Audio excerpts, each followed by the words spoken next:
Hi, ballers! Hello! Hello, everyone. It has been a hot minute. It has been 3, 4 something days since I have seen you, ballers. But hello, everyone. Hello, Jace. How are you doing? Welcome on in. Welcome on in. I am so happy to be back. Oh my god, I have been a busy baller the last few days, so I'm always happy that I get to return and play games and such. How was your time off from streaming? It was good. Just really busy. But it was a much needed break. I was gonna stream yesterday, but I was so beat. I was so tired. So I'm like, you know what? I need a day for myself.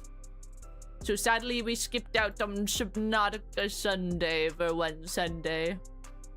But I think I'll be able to Subnautica Sunday next Sunday. This coming up Sunday, the 21st. Which I do look forward to more Subnautica. But oh my lord, this month is busy. And then I'm trying to plan my birthday event because my birthday's next week. I think next week? Yes, next week! My birthday's next week, so I need to plan my event for it. I have been too busy with other stuff that I have forgot about that. So I've been looking through my games to see what I even feel like playing with friends. I want to play a lot more horror multiplayer games for sure. But it's hard to like schedule people in and stuff. So it's been a time. But I'm trying my darndest. But next month at least will be more chill than this month. This month is crazy. This month's insane. Every single weekend I have something happening. If I remember, you said you're gonna have Chinese, I believe, on your birthday. Yeah, I'm gonna have Chinese food. I've craved it so bad. I haven't had good Chinese food in ages. I used to have a place that was closer to my house, but sadly, they are no longer. It's a different restaurant now, and I'm like, damn, their Chinese food slap, man. So I'm so sad about that. So I crave Chinese food. I'm gonna get that for my birthday. And then I'll have plenty of leftover when I do my event the next day. So I think what I'll do is I'll do my birthday event on the 26th because I have the whole day off. And I'll spend the whole day with different friendos. I have some games in mind that I would like to try that I do own. But we shall see what people are up for. We shall see indeed. It's gonna be a long day of me hanging out with my friendos. That's what I like best about doing birthday events is I get to hang out with all my friends and play games. And that is that. That is that. Wah. It feels like forever, but it's only been like three or 4 days, I think. Because the last stream I did was on Thursday? Yes, Broken Lore. We did Broken Lore on Thursday. So it's been 1, 2, 3, 4 days!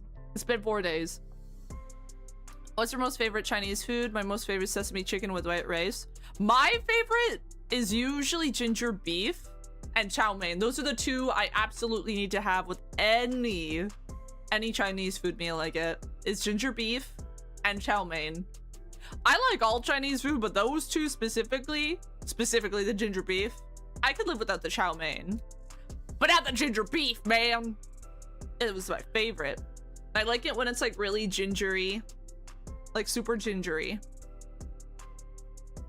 Oh, and the place I intend to get it from, it is absolutely amazing. So I'm excited. I'm excited for my food next week. Wow. Because that's all I want to do for my birthday, like on the actual days, get Chinese food and chill.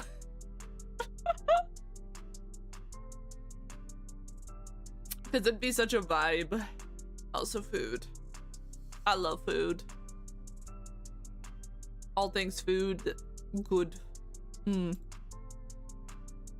Food is nice. But yeah, I've been busy. I hope all of you ballers have been well. I'm excited to be playing more Graces. It's a very good game so far, and we might finish it tonight. Depends. Because I think we only have one more character to look through the backstory of. And it's like the darker haired girl. I don't know her name yet, but so far she's the only one left. Because we went through Haru for our first stream. Last stream we went through, what was her name again? Natsumi. And now this time we're going through the dark-haired girl with braids. Her memories. To learn more about how Mitsuki may have died. Because we still don't know. We still do not know. Properties. Give me a second. Ooh.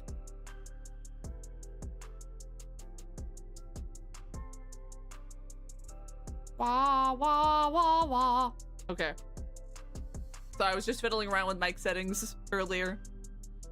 I noticed it was like a touch in the red. It was like, oh shit, I'm gonna turn that down. So we're good now.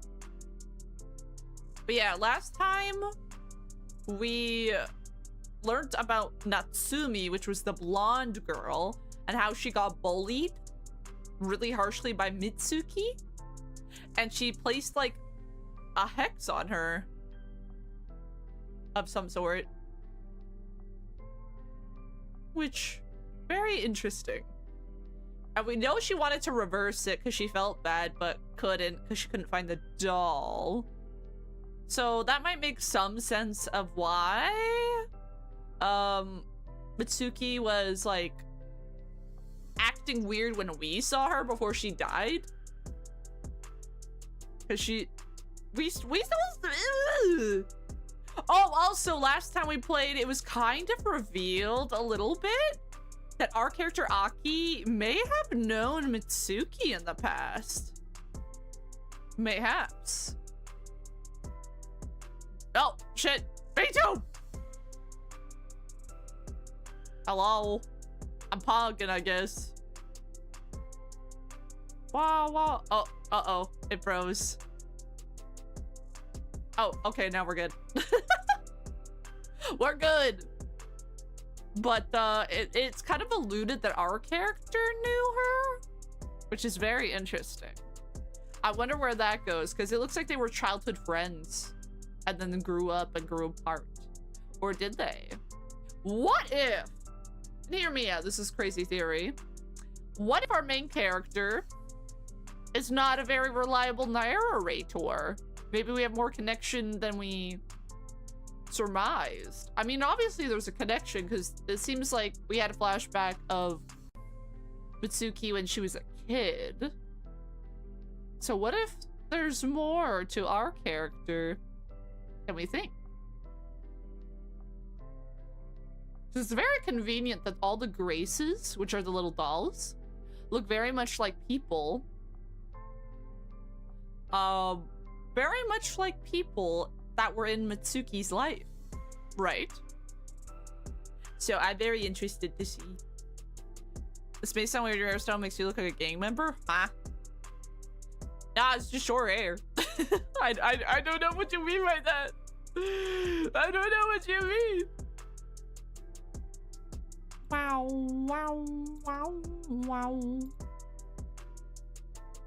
Wow. Oh geez, my spine.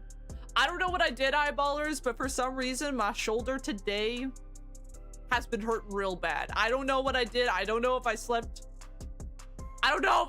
on my shoulder wrong or something. But I woke up this morning and like doing certain movements really hurts my shoulder today. I don't know, man. I don't know what happened. All I know is that I'm suffering.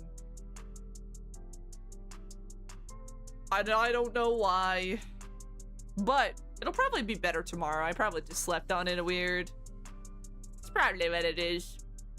Oh. But I'm him. I'll get through it. I'm tough. Wow. Wow, wow. Oh, and there's like a... What was I gonna say? One of the Sundays, I intend to play a new indie horror game that just came out with Fern. I'm so excited. I'm so very excited. I intend to play the new Fears to Fathom, the multiplayer one that just came out with Fern. Probably next Sunday?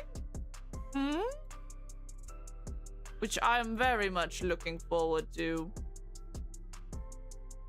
Very much looking forward to, because it looks fun, and I loved the other Fear stuff that... Yeah. Yeah, that's right. I really like the rest of them, so I'm really yes, I'm really excited. I am very excited. But no, it'll be a blast. It'll be a blast to try it out. Because I haven't seen a whole lot on it, thankfully. All I know is this co-op, and I think people are enjoying it. But I really like Fears to Fathom. I really like Fears to Fathom. Their stories are very interesting, and I like that it's like Reddit stories that they like pretty much like make into a game. It's very cool. But yeah, it looks very interesting. I hope Scratch Creek is a lot of fun, especially with Fern. It is so funny playing horror games with Fern and us both like screaming and running for our lives. It'd be great. I want to play more games with Fern. I miss Fern. And I hope you eyeballers also miss Fern, because Fern's great. Fern's wonderful. Was it hard to work with your shoulder? Not really for certain tasks, but others, yes. It was hard to lift certain things. Oh, give me a stretch. I gotta stretch. Oh, that's how I feel. Oh, my shoulder. It's reminding me that I'm getting a year older next week. That's what it's doing. It's reminding me.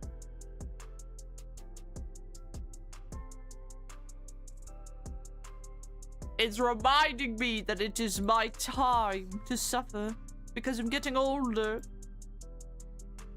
But it is what it is. But anyways, I think I'm gonna switch to the game now. I am sleepy, but I am here, and I am so prepared for games. So I'll do a quick BRB, so I'll be right back, eyeballers.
It's Grace's time! I'm so excited. This game's very good. I really like the story. And it's been very interesting so far. And I wonder what ending we're gonna get. Because apparently there's 4 main endings we can get with this game. Or wait, so wait, is it just me? Or did this used to be Mitsuki on the menu? Or am I just... Was it always Aki on the menu screen like this? Was it always Aki? Or am I just like overthinking? Actually, I'm kind of curious. Let me look at last stream to see if the menu started with... Oh no, it was always Aki. Okay, for some reason I thought it was Mitsuki that was like on the menu, like with the string on her neck, but apparently not.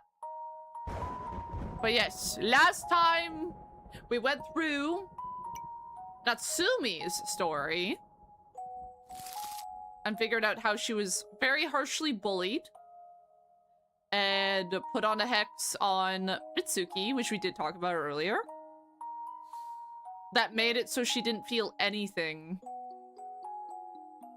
And she tried to reverse it, but couldn't because the doll went missing. And that is all we know. So I don't think Natsumi's the cause of Mitsuki's death. Haru might, because I know she wanted to get revenge, because Mitsuki was kind of, in a way, responsible for her brother dying? But I don't know. I don't know. We still have one more character to go through. And also our main character that we're playing as mainly, Aki, seems to also know Mitsuki. So that's very curious. But anyways, let's get into the next story of the next Grace. The last one. So we might potentially finish today. We might potentially finish this visual novel. But anyways. Eyeballs, are you ready? Have a seat. Get snacks or whatnot and enjoy. Let's go! I wonder what curses we shall see this time. Or rituals. It's an ordinary winter's day. I know I'm gonna follow my regular schedule. Wake up, have breakfast, listen to my horoscope for the day, go to school, come back from class, and study. However, today the horoscope reading advises Capricorns keep a close eye on any changes around them. Oh, shout out to my Capricorns in the chat! And to try doing something unusual or out of the ordinary for them. For Capricorns, today's lucky object is ice. The lucky number 3, the lucky color white. I've always considered myself a rational person, even a skeptic. Magic, ghosts, untamed souls, all nothing but wild fictions created by minds prone to panic and exaggeration. Horoscopes are the only exception. Yeah, sure. They bring some certainty into life. The universe works as a single, well-organized machine. Each of its gears influences the course of the other, creating a steady, predetermined balance. I like that the stars are destined to align in definite patterns, and never otherwise. That any major upheaval can be known in advance, so I strive to listen to the advice of the TV show and ignore people who think horoscopes are nonsense. Oh. I don't think they're necessarily nonsense. I just think they're fun. Just like fun little things. I think they're just incredibly vague, but it's still fun. I certainly can't stand the kinds of people that hang around on Shamrock. The predicted changes are immediately apparent as soon as I cross the threshold of my house. Lucky color, white. I see snow. And just yesterday, the asphalt was a depressing gray. Cute. Of course, I take the horoscope's advice and decide to change my usual route. Instead of the tiresome path where I remember every crack in the stone wall and every branch belonging to the sparse trees. The stars offer a walk through deserted nooks and crannies that have never interested me before. Why not? Sometimes it's worth exploring new paths in life. Snow crunches beneath my feet. I sincerely hope that this year I'll at least see a white Christmas. Christmas. The one singular topic endlessly discussed in class. How many couples will come together on the 24th only to break up on the 25th?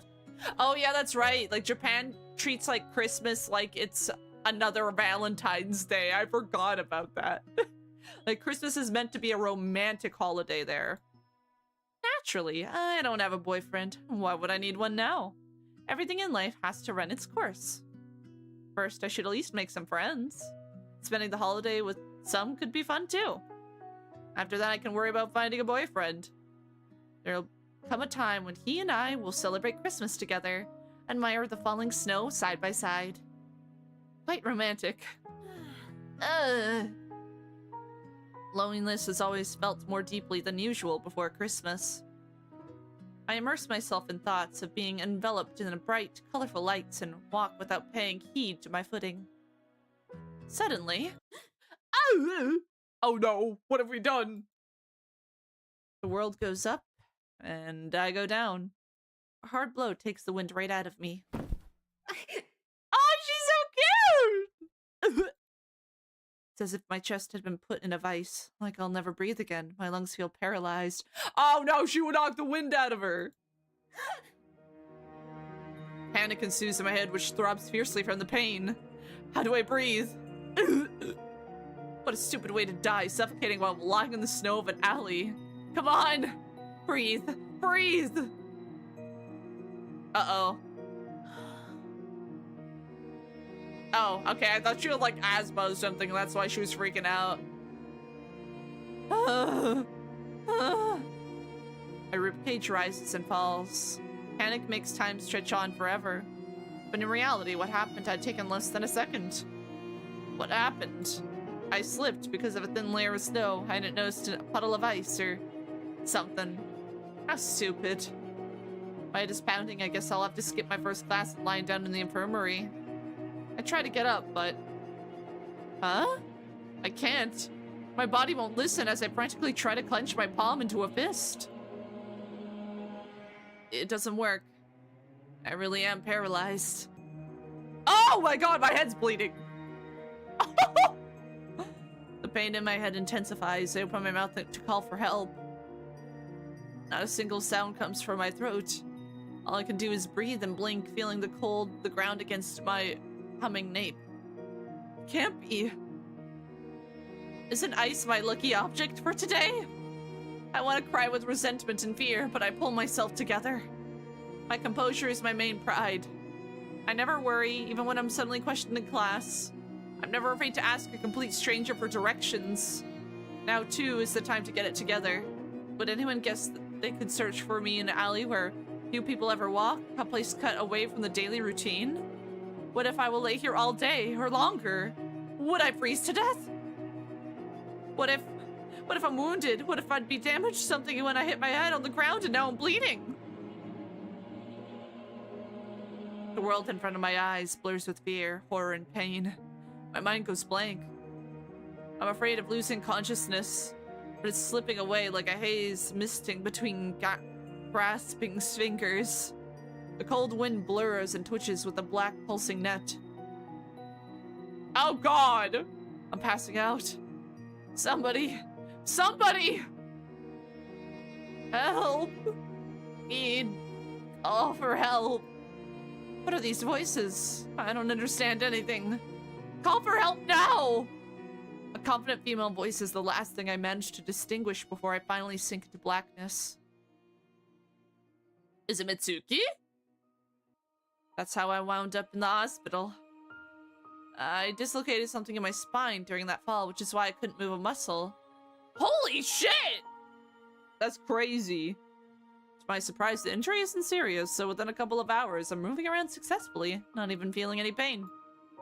My head, on the other hand, is a little more of a complicated matter. I was actually bleeding from my nape. I'd also received a minor concussion, which is why I'm stuck in the hospital indefinitely. At first, the doctor's face doubles when I look at him. Same with walls, ceilings, and nurses. So I lie with my eyes closed and bid my time until the machinations of my head come back into order.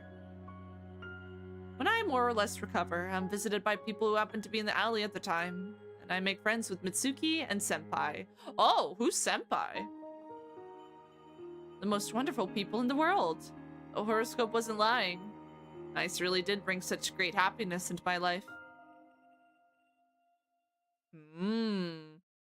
Today's lucky color, gold. The lucky object, ball. The lucky number, 5. Oh, who the hell? Okay, so that's Senpai. Because I'm trying to remember what Haru's brother looked like. I don't think he looked like this, so this is a different dude. At first, the conversation between us doesn't flow. I have no idea what to talk about. Suki keeps quiet as if she's worried she might scare me. Only Senpai tries to build bonds between us, warming the cold hospital room with a kind, sunny smile. How are you today? Does your head hurt? I'm fine. Wonderful. It's great that you get to have a hospital room all to yourself. Lucky you. My parents paid for it. Okay. Well, that's awkward. An uncomfortable pause hangs. After being confronted with such an awkward silence, I personally would have stopped wasting my time on pointless visits with a complete stranger. Senpai, however, is cut from a different cloth. Oh, I know. Wait just a moment. Hi, Squinty! How are you doing? Welcome on in. We're playing more Graces. Right now we're going through Fuyumi's story, which is a totally different character. It's the last of the Graces. She fell and hit her head and started bleeding from it. She's now concussed and in the hospital, but is making friends with the people that helped her out. And also, hi, Afton! How are you doing? Thank you for the head pads. Welcome on in. We're potentially gonna finish Graces. Uncomfortable pause. Indeed. He rummages through his backpack and pulls out some yellow balls. What is this? Yo, he's juggling! Poof. Senpai tosses the first ball into the air. Almost immediately after, the second one follows. Senpai's hands move only slightly, as if he's an outsider, an outside observer, and the orbs are rushing upward of their own volition. Wow! But that's not all! Yo, a third ball! This man's crazy. A third ball joins the merry dance. There he goes again. Yo, adorable game. Hi, Gator! How are you doing? Welcome on in! We're playing Grace's Posthumous Witch. Currently, we're following the story of Fuyumi, which is one of the characters' memories we have to dig through to find out how Mitsuki died.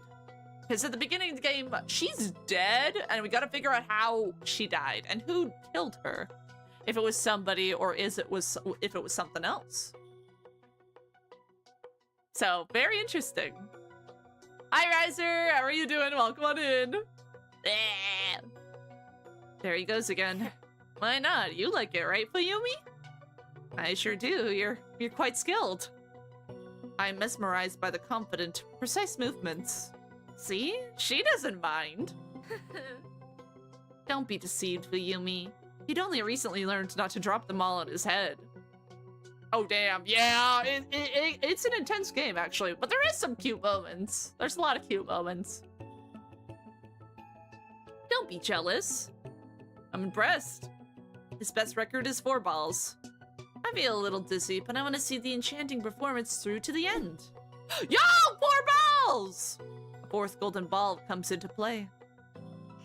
Whoa, you're on fire today.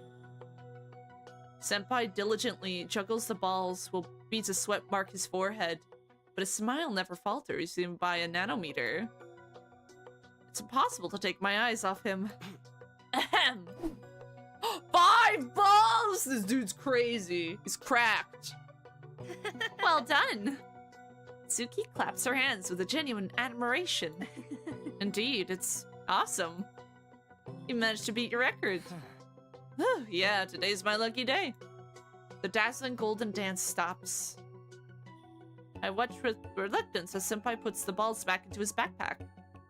Where did you learn how to do that?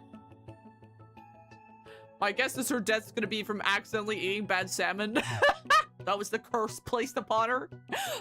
I curse you with food poisoning. Pretty much.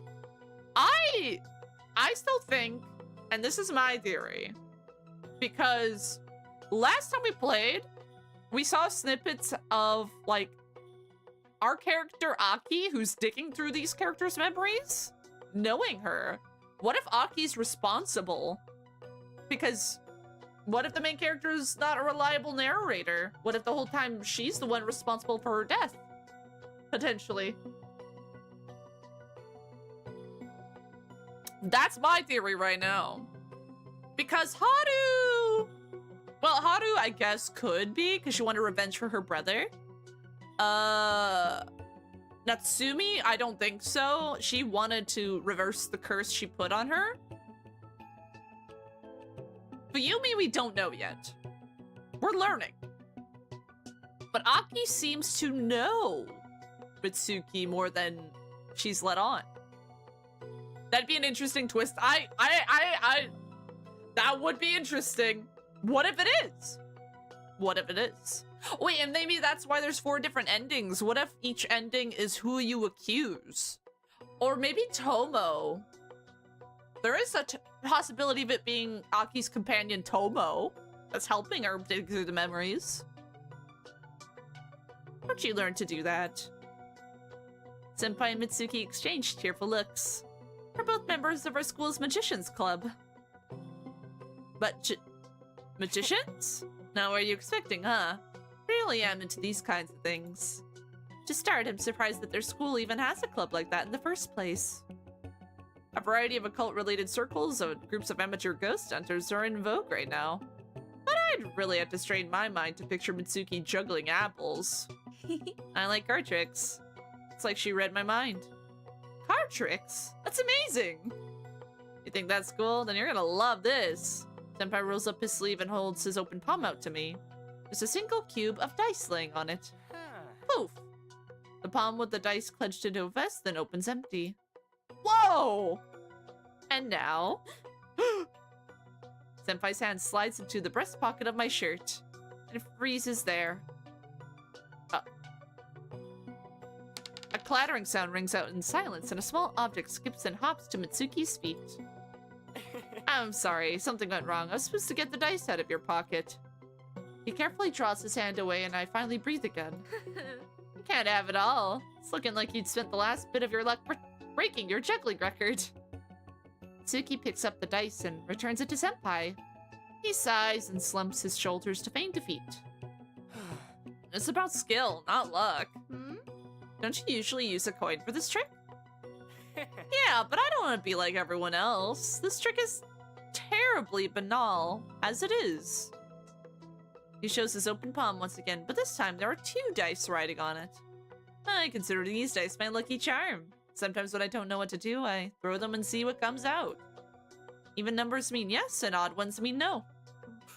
Trusting your fate to a couple of plastic cubes? How arbitrary. Says the one who... like, entrusts their fate to horoscopes?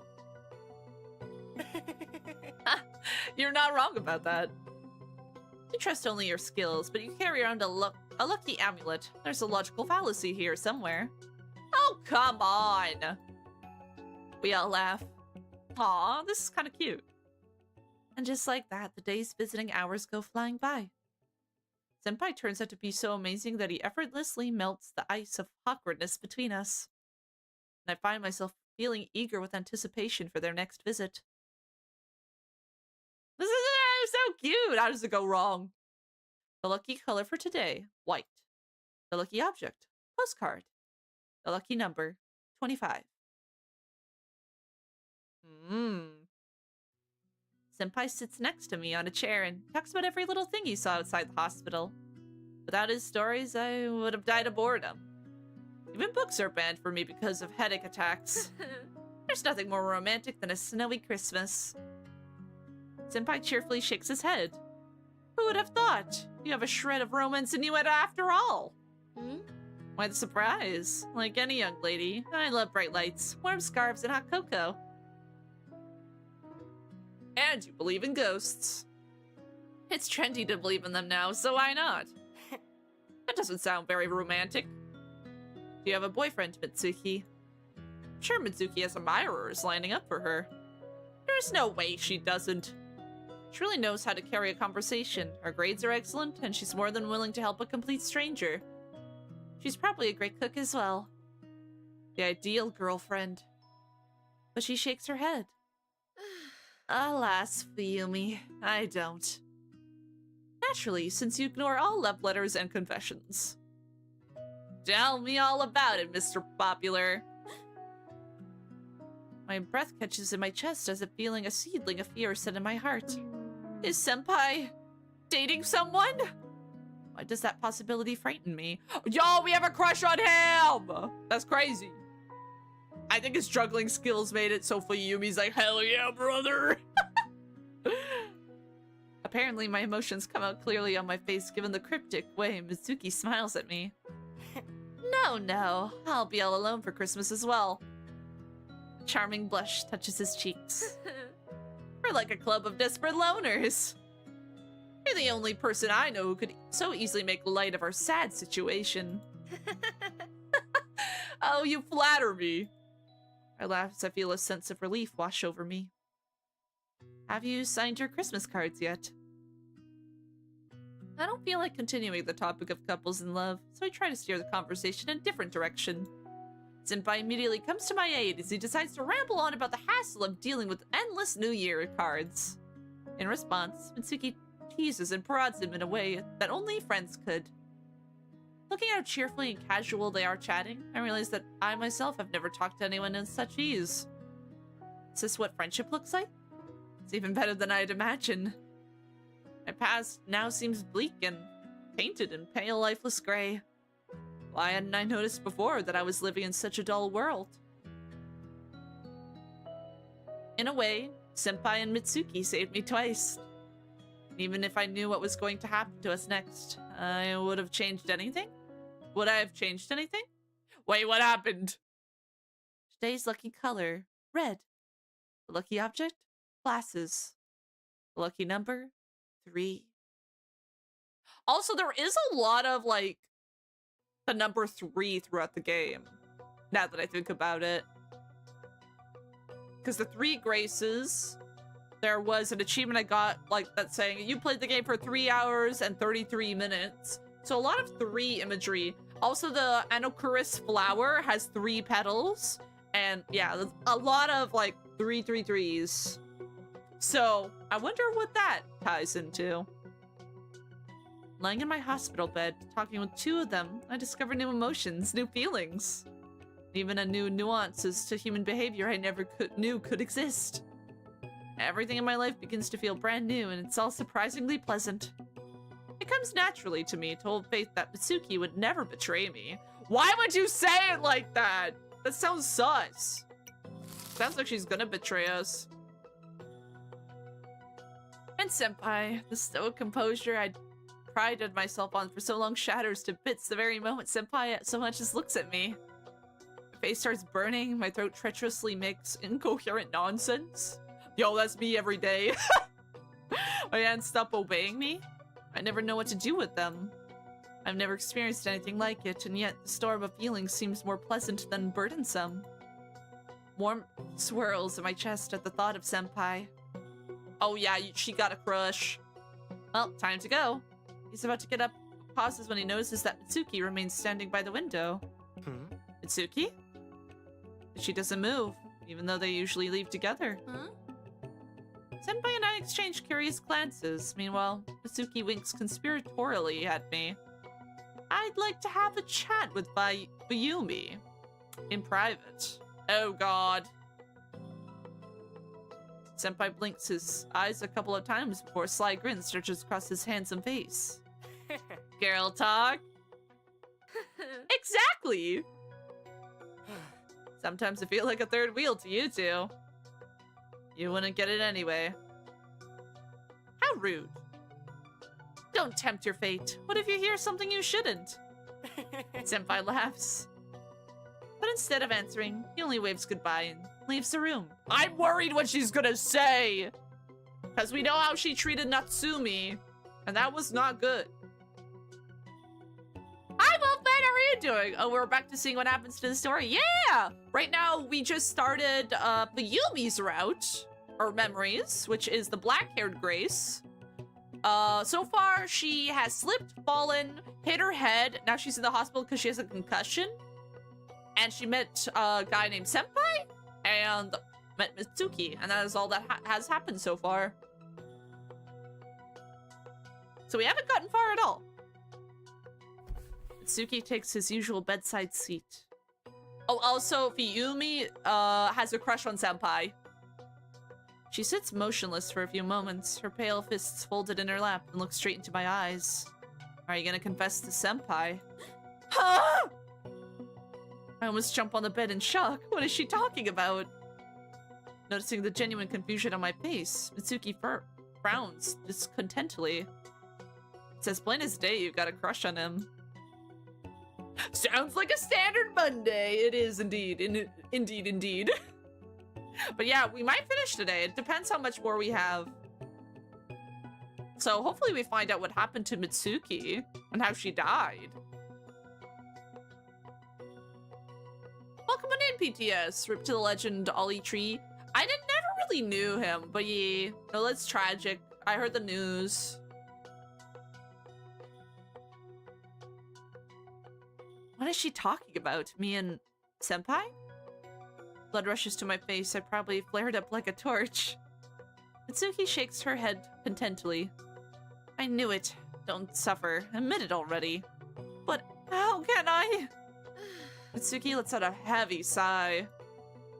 Listen to me carefully, Fuyumi. You like Senpai, and he, without a doubt, likes you. Why don't you two stop screwing around and admit it to each other? I don't know. Get it together, Fuyumi, otherwise your only chance will be gone before you know it. But I don't suit him. These glasses and me and him? What do you mean? You look cute in your glasses. Left completely dismayed. The former collected Fuyumi has evaporated. Now in her place sits a ridiculous creature, red as a tomato and mumbling pathetic excuses under her breath. Mitsuki abruptly stands up and takes off my glasses. Senpai doesn't care about the kind of nonsense. And if you don't like something, make an effort to change it. Aww. What year is it? In the game or in real life? It's 2026. I don't know about the game though.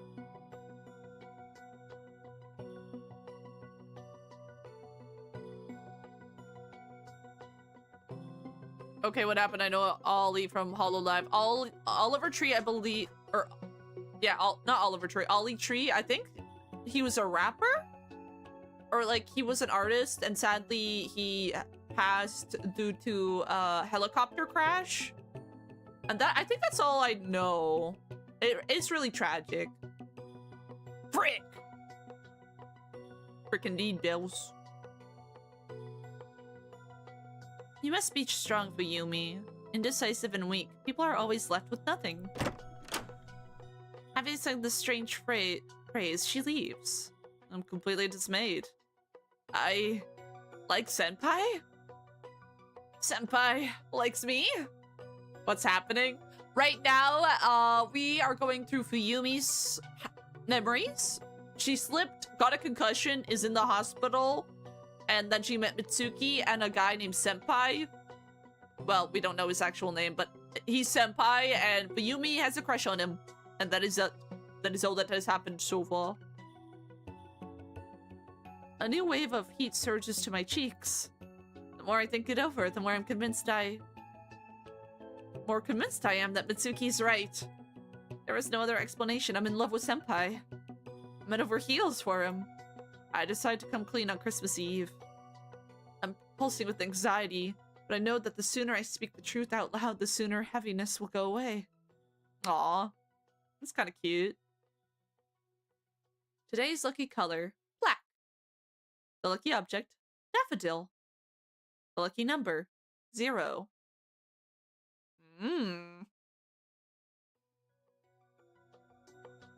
For the or Senpai's real name is Uwu Johnson. That's crazy. Look, they're cute! For the first time, Senpai and I are alone in the room.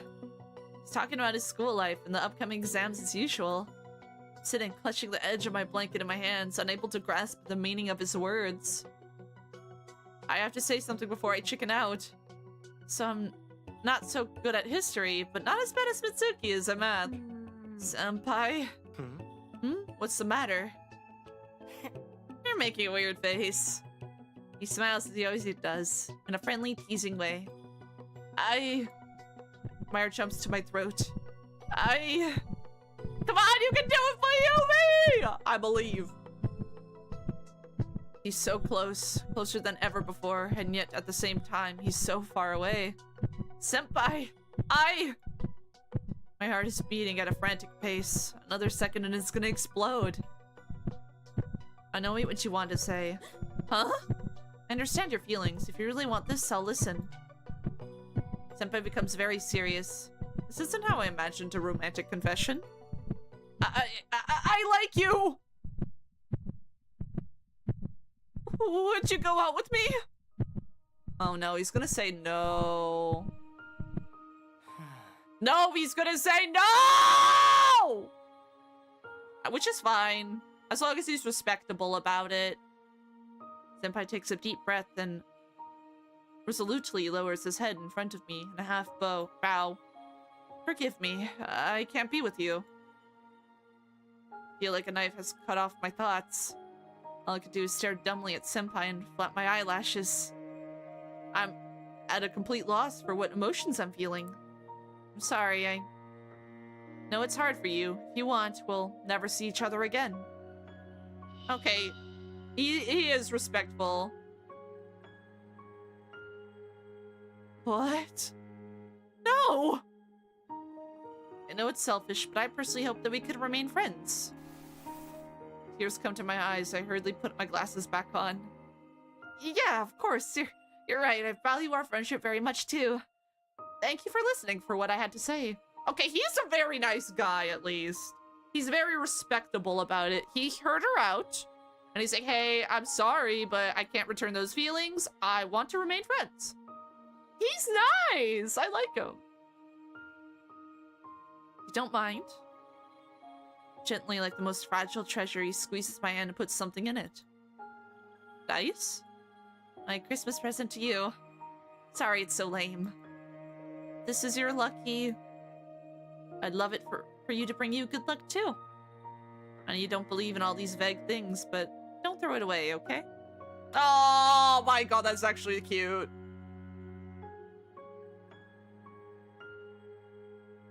Senpai turns away. Merry Christmas, Fuyumi. He leaves, carefully closing the door behind him.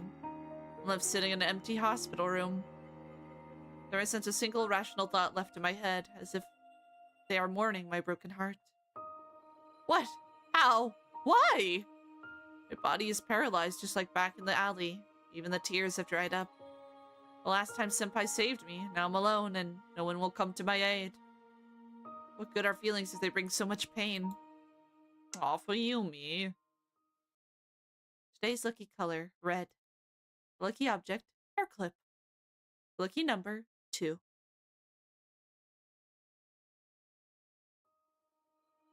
I managed to come to my senses only the day after Christmas. The failed confession now seems terribly stupid. A boy rejected me. Big deal. Wouldn't I behave like my life has last meeting? Now I'm ashamed of my senseless and stupid behavior.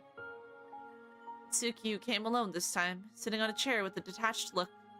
We're both silent. Forgive me. For what?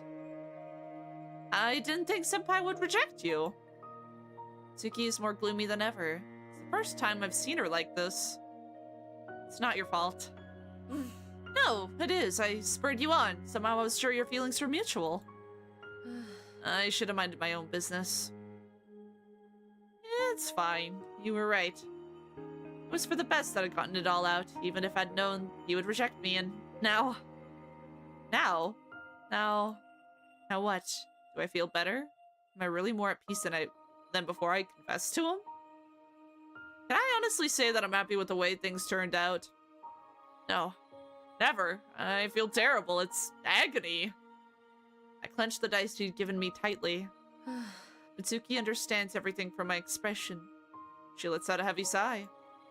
I don't know if this would make you feel better, but you're not alone in this. Wow, that's news to me. Is there someone you like? Yes. There's this boy. He's in the class next to mine. Oh, wait. Is that Haru's brother, potentially? Or maybe does she like senpai? I don't fully trust Mitsuki. She bullied the last girl we went through. This revelation is so shocking that I even forgot about the turmoil raging inside me. He rejected you. You? I haven't confessed to him yet. Ironic, considering I'd been pushing you recently. Why not? I'm almost 100% sure he'd reject me. For all that it seems, he already has a girlfriend. I don't have a chance, not by a stretch. I genuinely feel sorry for Mitsuki. Besides, she and I are in the same boat. Caught in the same hopeless situations. I no longer look up to Mitsuki in admiration. I share her pain as an equal. I'd hoped that at least in your case it would work out, if only I'd known. It's fine. What's done is done. Well, fall silent. But it's not an awkward silence that would make any onlookers pity us. We become good enough friends that we can both comfortably share quiet moments together. Maybe. Come visit me on vacation when you get out of the hospital? I nodded happily. Uh-oh. I don't know. I don't know if I fully trust Mitsuki. Soon I'm discharged. Discharged. My stay at the hospital wasn't very long, but everything that had happened makes it seem like years have passed. It's so weird standing in my room, seeing my parents' faces, thinking about having to go back to school after New Year's Eve to people who will never be my friends. Everything looks differently. No, not like this. I've become a completely different person. This person can't help but think about senpai. Oh god, okay. I just had a thought. Is she gonna perform a love ritual of sorts and it goes awry? I'm concerned that's gonna be the case. Today's lucky color, green. Lucky object, dice. Oh my god, that's what I have! Lucky number, 3. 3! Oh god, no. We're doomed. We're cooked. New me doesn't waste time at the first opportunity invites Mitsuki to visit. For a while, we discussed holidays and New Year's Eve, but very soon the conversation turns to the topic we both care about. I love the feeling of our cohesion. How's it going with you and senpai? Mitsuki asked with seemingly calmness, but I noticed her eyes narrowing slightly. I received a postcard from him. We texted each other a few times, but that's it. Looks like he isn't comfortable talking with me after all. Why is it going like this? If only we went on a date, I bet he would have changed his mind. Perhaps.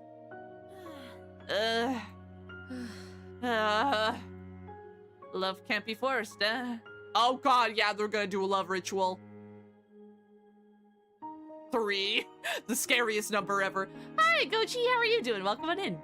We're playing more Grace's. Grace's Posthumous Wish. I think they're about to perform a love ritual that's gonna go very wrong. Oh god, I'm scared. Love can't be forced, eh? Just like I couldn't bring myself to like Shamrock despite its popularity. Something in my words makes me and Mitsuki freeze. Seems like we got the same idea. Since we're discussing this, I'm the first one to break the silence that Mitsuki is hesitating for some reason. Gloomy expression still lingers on her face. You know about them, right? Mitsuki loves— No! No! Oh god! Oh god, I knew it! It's gonna go so wrong. A visual novel we banging? We're not banging anyone! This one's a horror one. It's about curses. And people dying. We're trying to figure out how the girl with red hair died. We still don't know who killed her. Oh god, they're gonna perform a love spell on Senpai! I knew it.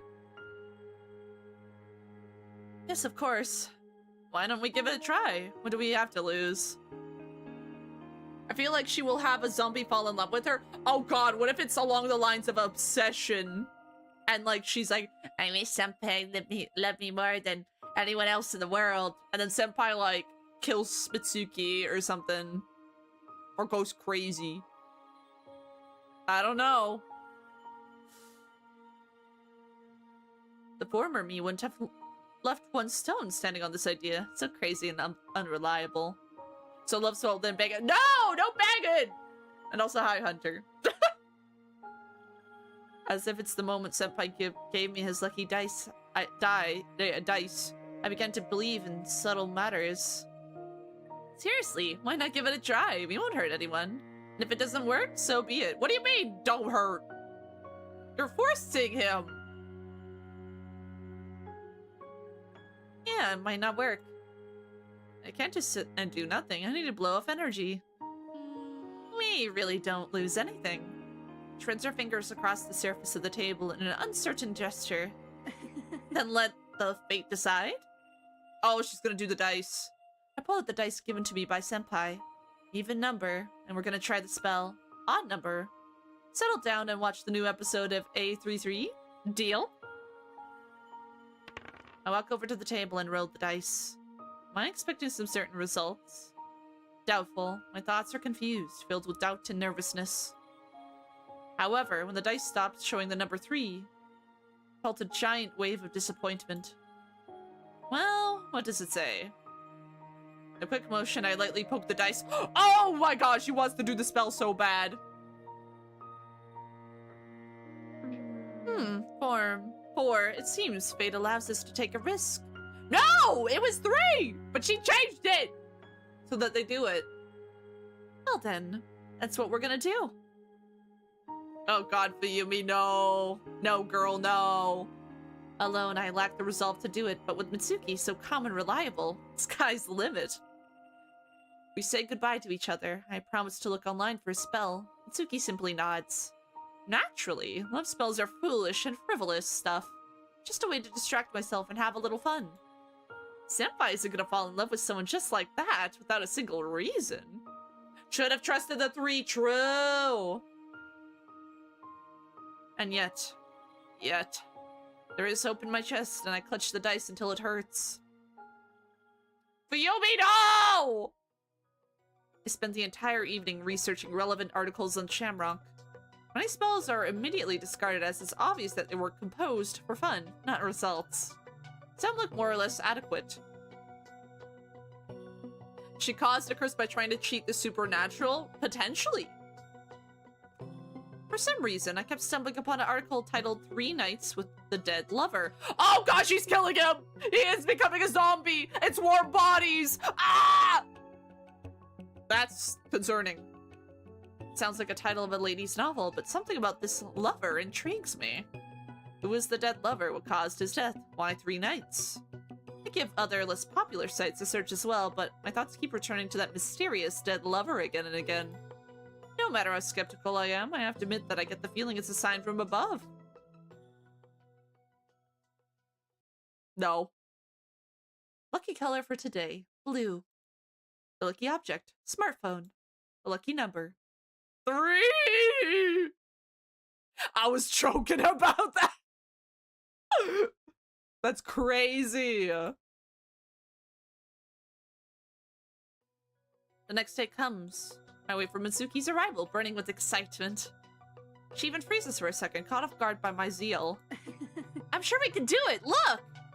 I instantly find the article about the dead lover on my smartphone. It's like he wants us to read about him himself. The ideal option. Mitsuki takes my phone. The dead lover is a character from a popular urban legend. The gist of the legend is simple. A handsome young man madly in love with his girlfriend died because of an accident. Instead of mourning for her dead lover, the girl quickly found another. Since then, the dead lover has been punishing those whose love he finds wanting. And he does his best to aid those who are beautifully faithful. Therefore, only people who are completely sure of their feelings seek his help. Oh. Hi, Sam! How are you doing? Welcome on in! We're playing more Graces, and we're about to perform a love ritual on a guy, and it's probably gonna go very wrong. Mitsuki breaks away from reading for a second. Rather... banal? Don't you think? I feel a twinge of irritation as I heard her statement. Like any other urban legend, but that's not the point, Mitsuki. Read on. She snorts. Usually the dead lover helps lovers unseen, but there is a way to request his patronage directly. Then the object of your passion will definitely reciprocate. But first, you have to prove to the lover that your feelings are true. If he finds them wanting, he will become angry, remembering his unfaithful girlfriend and take revenge. Ooh. What could possibly go wrong? Summoning the demons to be a wingman? That's kind of what they're doing! That's crazy. Sounds scary. I don't understand what she's afraid of. Is love ever not sufficient? Then isn't love and there's no point in then it isn't love and there's no point in using magic spells. I did listen to a zombie VTuber sing karaoke earlier today where I have zombies on my mind. That is valid. In order for a girl to summon the lover, she has to apply pink lipstick to her lips. Use the same lipstick to draw a silhouette of a man on a window pane. Take a photo of the target to be put under the spell and paint over their face with the very same lipstick. Having done that, remain awake for 3 nights in a row and pay close attention to the silhouette. If the lover responds to his silhouette begins to loom in this window, and the drawn figure gradually erases itself. All 3 nights, the lover tests the feelings of the person who summoned him. In the case of success, the spell works as effectively as possible. The bewitched person will begin to love you more than anyone else in the entire world. Oh god, it's It's obsession! It's obsession! It is fucking obsession! That is crazy! Yeah, begin to love you more than anything else in the world? Oh yeah, this is gonna go wrong. Girls, some are funny. Oh my god, let's try to summon demons. And not seen one. Meanwhile, the boys, why don't they stop fearing? I don't know. Bro, every girl slumber party I've been to as a kid. Let's go. Oh my god, let's go summon Bloody Mary. Literally. Literally! You're not wrong.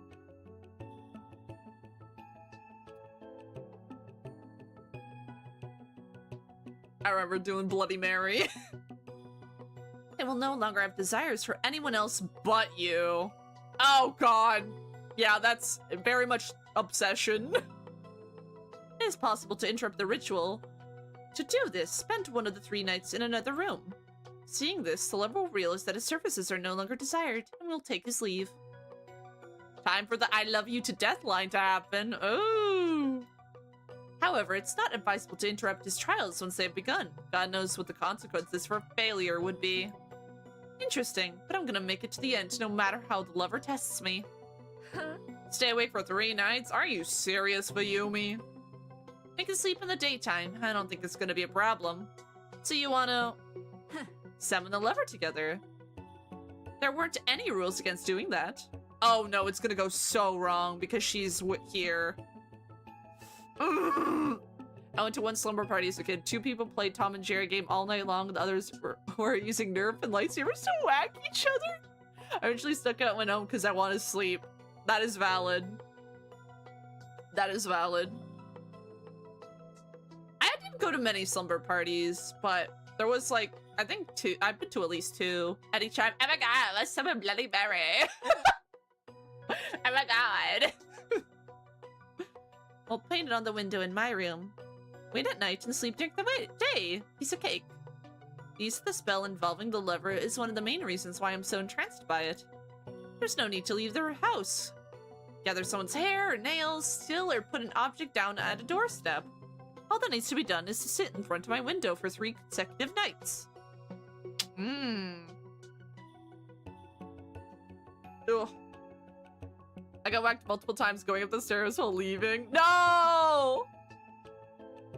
Small price to pay for my beloved to reciprocate my feelings. Mitsuki seemed hesitant. But how exactly will he test us? That detail is strangely absent. It doesn't matter. You aren't gonna change your mind, are you? After hearing this, I realized the simple truth. I won't change my mind no matter what Mitsuki says. The story of the dead lover has captivated me. I'm gonna do it no matter what, with or without a partner, and as soon as possible. Okay. Oh no.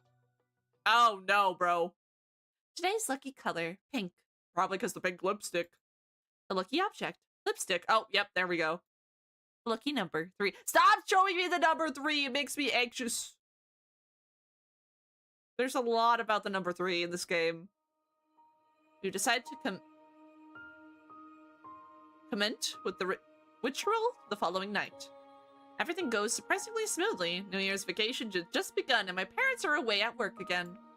I print a photo of Senpai stored on my phone. Go to my parents' room and pick up a tube of my mom's lipstick. She won't even notice that anything has changed. My parents never noticed anything. My heart is pounding with anticipation. I can't believe that just in 3 days, Senpai will be mine and mine alone. Fuyumi. Can't wait for tonight. Oh god. Finally, Mitsuki arrives. We have dinner. Go up to my room and start preparing for summoning of the dead lover. First, we apply the pink lipstick to our lips. It's the first time I've ever used makeup. Yet another new sensation that thrills me to the core and makes the world blaze bright with color. Oh god.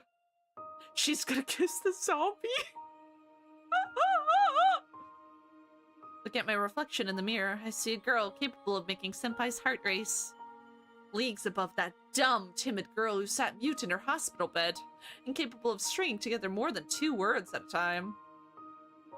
Mitsuki doesn't seem any different at first glance, and involuntarily gives me a feeling of superiority. The next step. I draw a head on the window pane, and then shoulders, an illusion of a person approaching the window and looking in. Except my room is on the 2nd floor and it doesn't have a balcony. It looks both creepy and funny. Mitsuki looks at my masterpiece with a slight sneer. Hi, bud! How are you doing? Welcome on in! Thank you for the follow. You're now an eyeballer because we be ballin'. We're playing visual novel. Every Monday I play visual novels. This one's about curses. We're doing a love ritual that'll totally not go wrong. Totally. Totally be fine. Totally not, you know, have consequences. I hope this will be enough. I don't think ghosts are the type to be so picky about such petty issues. We'll be testing our love, not our artistic abilities. I nervous, me too, man, me too. I don't want to disappoint him. What if he takes offense and doesn't show? Hi, Artistic, how are you doing? Welcome on in. Wait, is the headpack command not working? Why aren't you working? Ah! Wait, did I accidentally shut it off? Give me a second. I just noticed it wasn't working. No, it's on. Let me test something. Oh god. I guess it doesn't work. What the hell? What the fuck? Give me a second. It was working earlier? Oh. Interesting. Okay, sprout to... Is it connected to...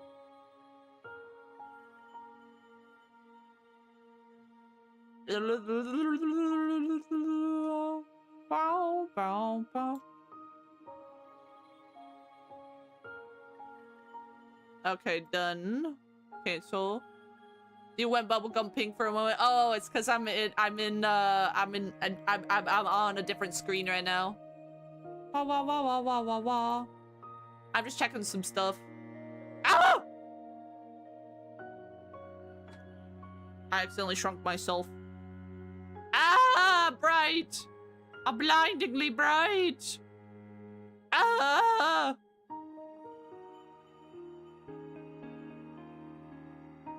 Why isn't it working?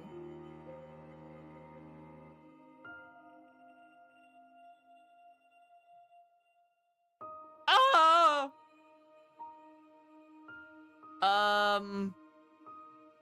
My command is gone. What the fuck? Give me a second. That is so weird. Counts. Yeah, like I'm looking at my mix it up and it's just gone. Weird. VTube Studio. I'm gonna reconnect it. Disconnect. Connect. Wow, wow, wow, wow. Hello. Alright, let's see. Yeah, I fixed it! Okay. Sweet. Sorry about that, eyeballers. I just noticed. I was like, this has to work. I can't have it not work. Yay! We're fixed it! Alright, cool. Thank you. Anyways, let's continue. Good thing you're not bald or that light would have burnt our eyes. Oh my god, I need a bald toggle so bad. That'd be funny. That'd be hilarious. I don't want to disappoint him. One of you takes offense and doesn't show. And this ghost is a dime a dozen. Shake my head disapprovingly and put a picture of Senpai from the nightstand. He stands against the wall of my hospital room with a glow of joy about him. A dazzling smile shines on his face. My heart brims with tenderness when I look at him. Alas, his enchanting smile has to be covered over with the glossy pink of the lipstick. Senpai's head turns into an amorphous pink splotch. There's something creepy about it, but I don't understand what exactly. Mitsuki, meanwhile, puts out a picture of the boy she's going to put under a spell. Bursting with curiosity, I peer over her shoulder. Standing in the photo is a blue-eyed guy dressed in a plain sports uniform. Oh, I think it is Haru's brother! Mitsuki had taken a picture of him while he was playing soccer. The boy's frown seems a little plain. He doesn't hold a candle to Senpai, but I don't want to upset Mitsuki. How did you two meet? Mitsuki turns to me, holding the picture up to her chest, and becomes gloomy for a moment, but right after that, she smiles. He's my friend's older brother. Oh god, so she did have a crush on Haru's older brother. Oh, yeah, because that makes sense. Because he did die, because she did not do the ritual right in Haru's section. Because that ritual is like, either you die in 6 days, or someone like close to you dies in 6 days, and yeah, okay. I see. It did confirm it. Bald toggle, and while bald, add a squeaky noise when headphones are on. Like that. That'd be great. One day we'll have a bald toggle. One day I shall be bald. It's my friend's older brother. Sometimes he and I cross paths when I go to her house. I see. Mitsuki's love story turns out to be surprisingly trivial. And I was expecting a long story about childhood friends or how he once saved Mitsuki from bullies. Something at least similar to Senpai and I. Mitsuki paints the boy's face with lipstick. The movement of her hands are quick and confident. Soon. Very soon. Feeling a bout of antsy energy, I approach the window where the lover's silhouette is painted and stare out. So she added on to that by cheating with the dice then. Yep. A sickle of the waning moon adorns the cold, cloudless sky. It seems both near and far at the same time. Near, far. Alright. Sorry, I just thought about that song. My gaze dials back in the pink silhouette on the glass.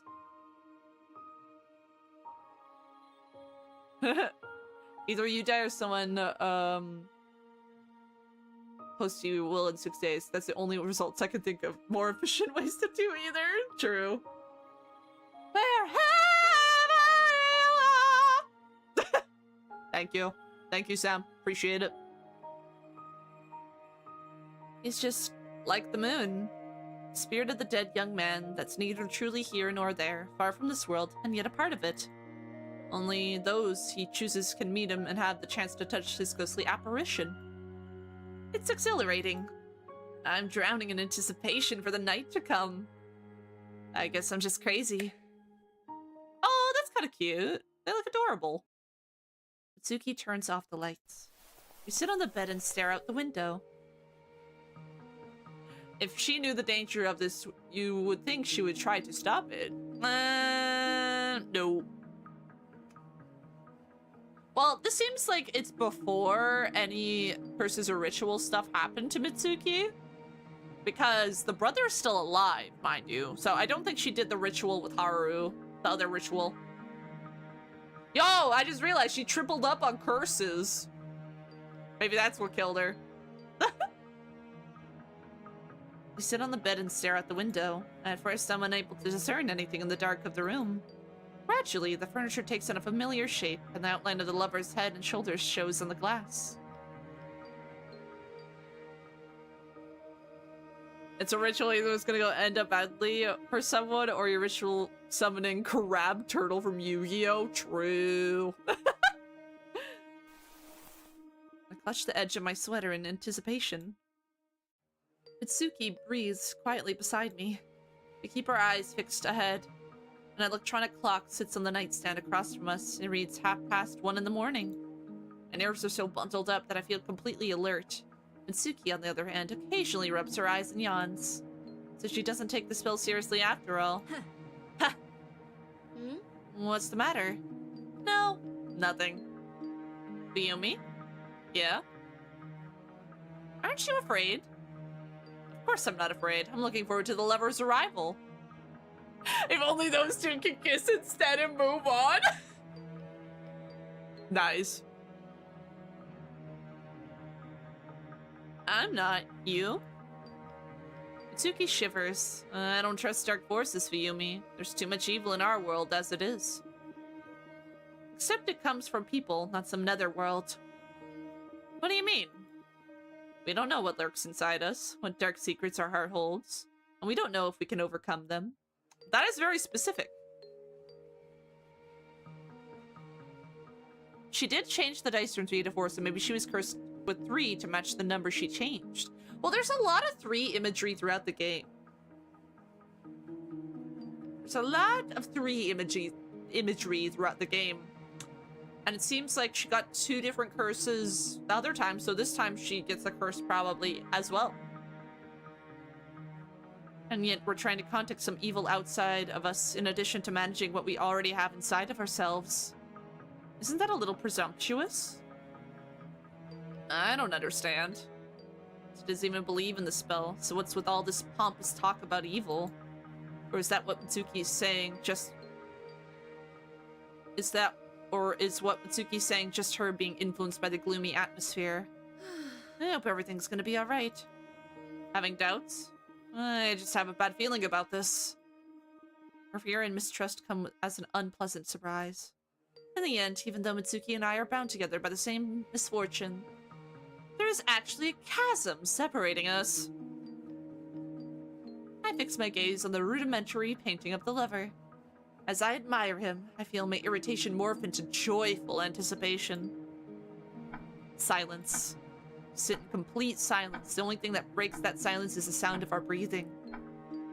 Well, 3 purses is better than wearing cargo pants with extra pockets. What do you mean? Cargo pants are lit. You can carry so much things. And also, I don't like carrying around a purse. 120, 230, 445. Where is he? I'm getting drowsy as well. My eyelids weigh heavy. I yawn so wide that it stings my jaw. Mitsuki pulls up a pillow in an attempt to stay awake. 333. 333! 333! 333! More 3 imagery! Mitsuki and I hold each other's hands firmly. I share in her trembling. He's there! The silhouette that has been drawn on the window fills with a black color. It's no longer simply an outline of a figure. Now it is full-fledged It is a full-fledged being standing at the window. His head bobs slightly from side to side, peering at the contents of the room. The figure feels cold as I expected him to bring the musty odor of a grave or rotting flesh with him. However, my nostrils are tickled by an airy, sweet scent. The contrast is so bizarre that it's repulsive. This isn't a joke, right? No mere mortal could come to my window. My room is on the 2nd floor. We certainly aren't imagining it. There's no way we could. The drawing has indeed become a person or a dream? Quite possible. But when did reality end and the dream begin? Everything is just like it was while we were awake. Feel Mitsuki's warmth next to me. My legs feel a little stiff. A yawn is lodged in the back of my throat. Struggling, I look away from the black figure. The room hasn't changed one bit. The clock blinks in time, displaying its bright, light-colored numbers. Every piece of furniture is clearly visible in the darkness. I can even count the number of textbooks on the desk. The dream couldn't be this vivid. I'm not dreaming, and the dead lover is real. I clutch Mitsuki's hand more tightly. It's him, right? It's definitely him! Yes. Mitsuki's voice is quiet and tense. He really came. He came to us. What now? I don't know. The lover will test our feelings, but how? I haven't thought about that. Maybe he'll ask us tricky questions? Then we'd better choose our answers carefully. Oh god.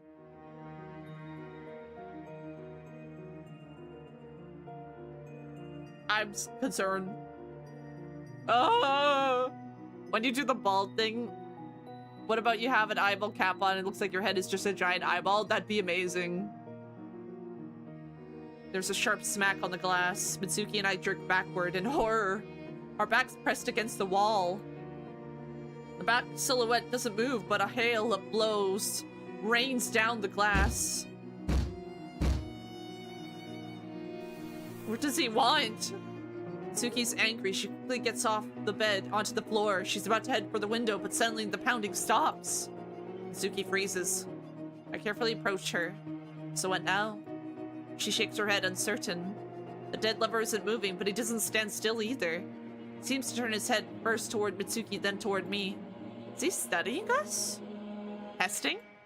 If this is the test, Mitsuki was worried for nothing. It's silly, not scary in the least. I decide to say something, but at the same time another blow comes. Oh!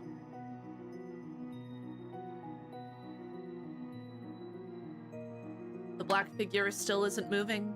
I fix my gaze on it, and I don't immediately notice two curled hands crawling across the glass on the other side of the window. Their knotted fingers move slightly, as if warming up for a game of rock, paper, scissors. What does this mean? No idea. Hands freeze a moment before they scrape their index fingers against the glass. Does it want to come in? No way! The mysterious creature ignores Mitsuki's objection, instead pressing both of their palms firmly against the window. Then they push so hard that the window begins to rattle and vibrate. Having failed to achieve the desired result, the hands relax before poking the glass again with their index fingers. Around an entire minute passes and nothing changes. The hands fail to enter my room. Only now we are able to breathe again. He shall not pass. Mitsuki stammers as she sees the curled fingers hit the glass with their nails again. Ah! After which they pass through as if the window had been a mere illusion. How? Back away to the door, but freeze when we realize that the hands start trying to sink into the depths of the room. They hover in the air, resembling an unnerving art exhibit, and freeze just as the dead lover remains frozen. The sweet aroma becomes noticeably stronger. Hands twitch, coming to life, and synchronously draw a curved line in the air with their fingers. An arc crawls across the glass, from top to bottom, next to the black silhouette. What are they spelling? G? Hands keep moving, and another line emerges, and another. Ow! It's impossible for me to take my eyes off the eerie spectacle, which seems so reminiscent of a well-practiced dance. See, he is writing something. Mitsuki takes a step back. Writing to us. Yeah. Go. The line forms a word. It has to be read backwards, like a message through the looking glass. Go, the dead lover orders us. Go where? I look around and then the door to my room opens slightly. Another hand. Blah blah blah blah blah blah blah. It grabs the doorknob, peering out from behind the wall. Ha! looks like a cheap horror movie. There are nervous notes in her voice. Let's go. Unlike Mitsuki, I'm brimming with impatience. He's calling us. I pull Mitsuki out of the room. Of course, the black silhouette to the creepy hands and the opening door scare the crap out of me, but I'm not gonna stop. My curiosity is stronger than my fear. What else will I see today? What new feelings will I discover? It doesn't matter if they're positive or negative. I want to feel them all. We leave the room. Hand vanishes. Damn, I want to know what its owner looks like so badly. The hallway is dark and silent. Even the dust in the air seems to have frozen in place. But in the dark corners, there are obsidian clots that coil and entwine like slithering serpents. He was banging on the window so hard that he could have woken up the entire neighborhood. Why is nobody awake? If we're the only ones who can hear him? What's wrong? Would they hear us if we called for help? Call for help? Why? The liver only punishes those whose feelings aren't strong enough. What does that have to do with us? Everything's gonna be alright. Sometimes I don't understand where your confidence comes from, Fuyumi. Her statement sounded like it wasn't fully finished. Where does it come from? Bravery? Or foolishness? Is that what Mitsuki means to say? Irritation surges through me once again. Come on. Oh! Sound is so sudden, Mitsuki and I flinch and almost trip. I nearly fall back into the room while Mitsuki leans against the wall. What? A message! With a trembling hand, I pull my phone out of my pocket. An icon glows on the screen, notifying me of an unread message. Huh? At this hour? Who? Senpai? No, the number. It's hidden. I show Mitsuki the phone. Screen light illuminates her tense face. Don't stall. I press the button and the message opens. Are you brave enough? Oh god, no I'm not! I am not brave enough! Oh. What? Maybe he'll demand an ordinary test of courage. We're not in kindergarten. Our feelings are worthless if some hands and knocking on the window is enough to scare us away. Come on. Ooh. We stop in front of the stairs leading to the ground floor as the silence is cut through by a melody again.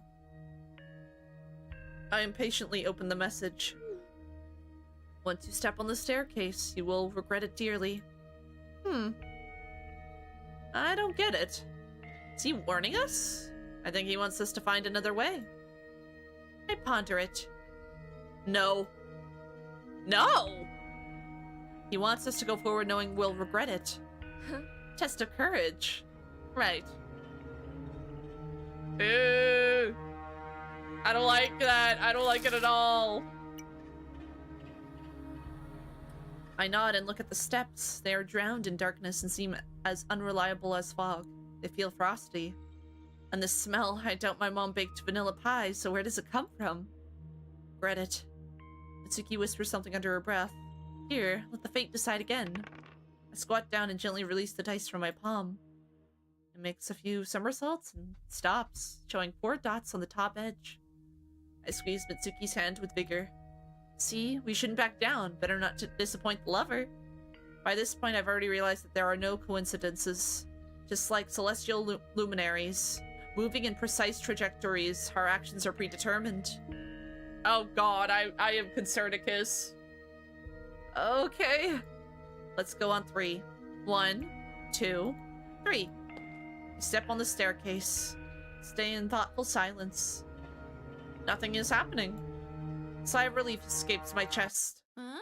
Oh god! Huh? Before I know it, I'm falling somewhere down. No, not another concussion! A scream is struck in my throat. My ears are filled with the crackle of breaking boards. I vaguely wave my hand, trying to grab onto something, but in vain. My other hand continues to squeeze Mitsuki's palm. Air rushes out of my chest with a barely audible groan. A pulse of pain rises up my spine, and for a moment I don't understand who or where I am. My body refuses to listen. My arms and legs resemble parts of a wooden marionette. The staircase collapsed? How? The lever's trap. I need to come to my senses. I slowly clench and unclench my fist. It's okay. Much better than the day I slipped. I sit up with difficulty. My back aches mercilessly, echoing waves of pain in my nape. Something hot is running down my neck. Blood? Mitsuki? She lies beside me, still clutching my hand. She isn't moving, only writhing in pain. Mitsuki! I help her up. Are you okay? My hand, it hurts so bad. Mitsuki's face contorts in a grimace. She presses right hand to her chest and clenches her teeth. A drop of sweat rolls down her temple. Looks like she twisted her wrist in the fall.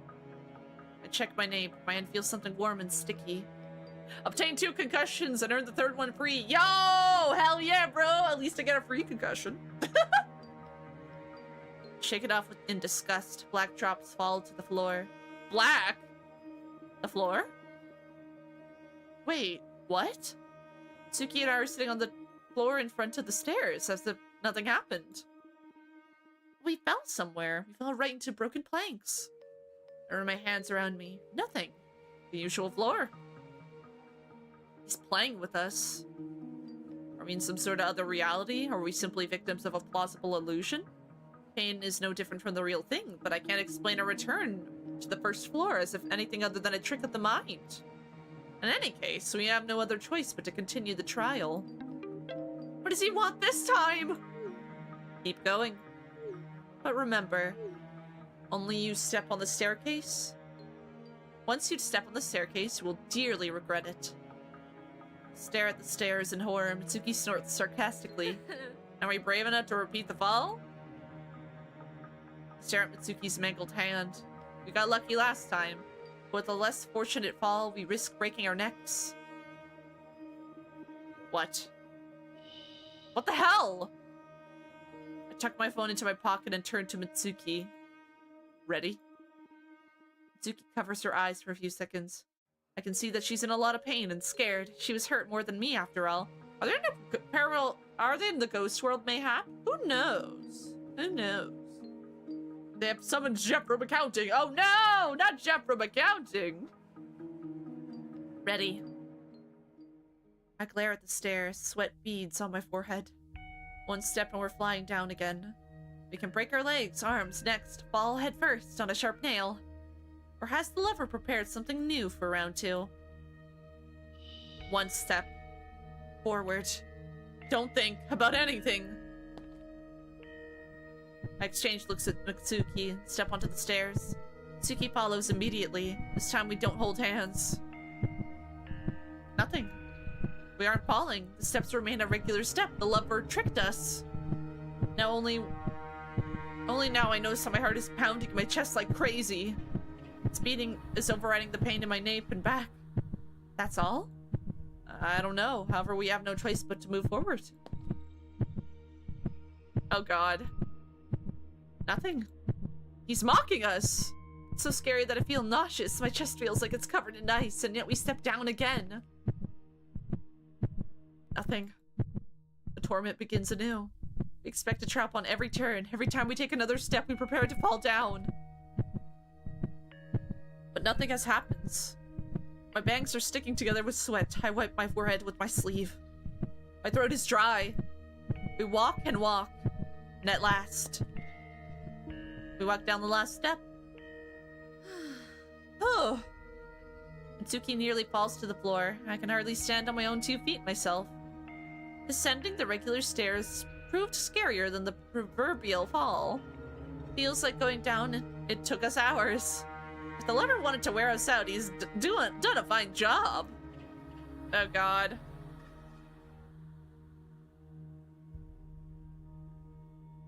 Is that all? Have we passed? I don't know. Oh, hello. Oh no. I pull out my phone and read another message. Kitchen. Well, we have to go. The trial isn't over. Come on. You seem to be enjoying this. What makes you say that? You're smiling. I do? Didn't even notice.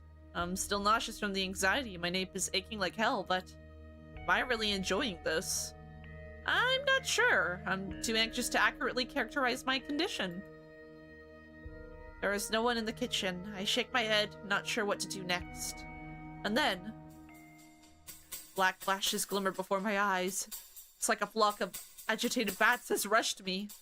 A couple of times I feel a weightless touch on my cheek, but it doesn't hurt. As someone's fingers are studying my face, trying to penetrate deep into my mind and read hidden thoughts through tactile contact. The strange vision lasts merely seconds. The world freezes again, the black flashes dissolve like a haze, revealing a different, more terrifying sight. The kitchen has changed.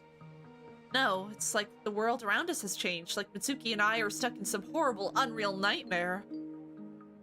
A strong cloying odor hits my nose. A nausea assaults me with a renewed vigor. Mitsuki presses her hand to her mouth, her gaze is running frantically from side to side. Where are we? He's still playing us, scaring us. If that's the case, he has a rare talent. I try to take a step only to realize that my feet are bogged down in a thick brown substance.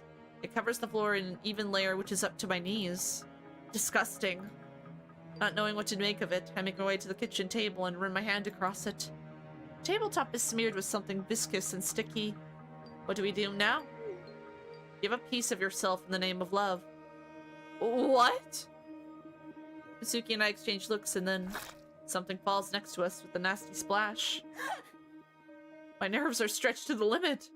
I jerk backwards subconsciously, expecting the floor beneath my feet to disappear again. Grab it before it sinks! The object for now resting on top of the liquid starts to slowly sink inward. Ugh. I try to grab it, but I miss, and my palm catches a handful of slimy slop. Hurry! I'm on it! On the second try, I manage to grab the oblong handle. A knife. Give up your pinky fingers, that I may join them with the scarlet thread of fate to your beloved ones. We have to cut off our pinkies?! That's insane. Surely, we're not gonna do it. Surely. Unbelievable. Even in the darkness, I can see Mitsuki turn dramatically pale. He wants... It's a no-brainer. She nervously squeezes the pinky finger of her right hand. There is no point in panicking and shouting. We have no choice. The lover isn't asking. That's an order. Don't be afraid. This isn't real. Oh, we're gonna watch her cut off her pinky! The kitchen, the knife, blood, all of it's an illusion. How else do you explain falling down the stairs? It's a dream, just a very plausible dream. I place my left hand on the kitchen table and immediately get stuck in something sticky. Oh, yo! We're gonna cut off a finger as a little treat.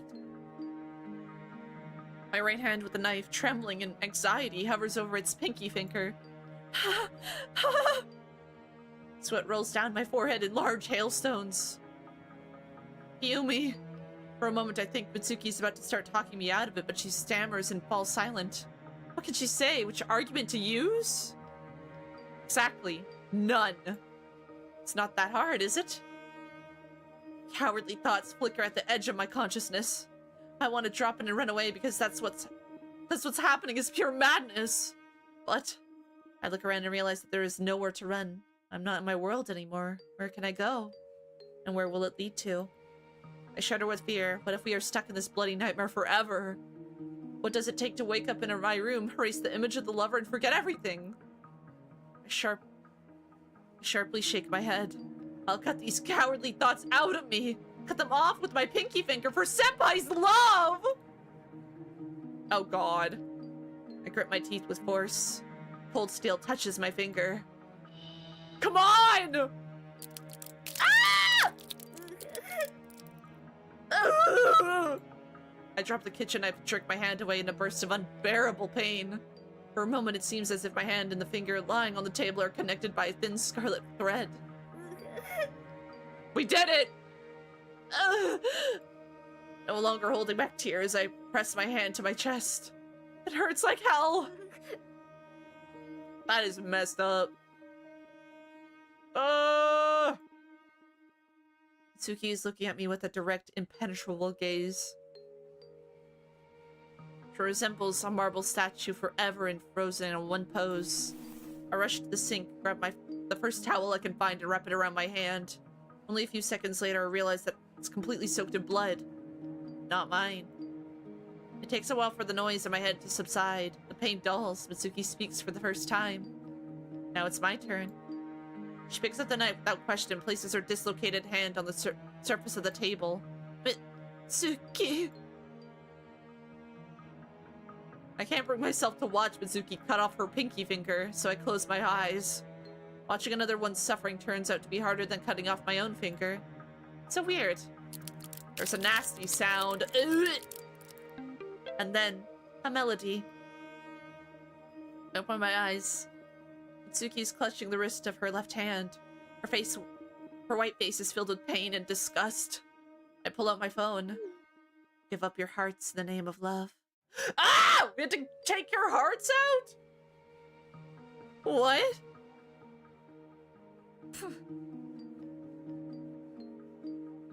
I love the expression give your hand and heart, but Arco seems to take it too literally. He wants... My gaze falls on two pinky fingers resting sadly in a sticky scarlet puddle.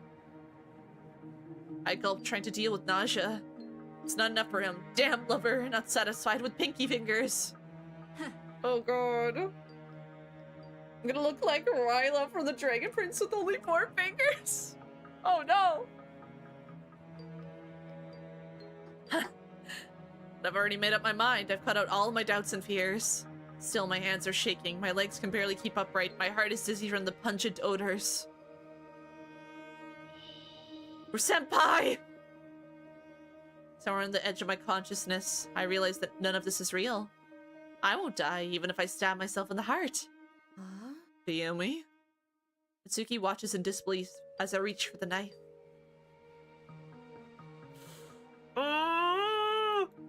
You really? Oh god. I unwrap the towel and grab the knife with both hands. My palms feel cold. The pain from the severed pinky is suddenly gone. All pain is gone. Strike! Don't hesitate! Strike! My mind goes blank. Senpai? For Senpai! Wait!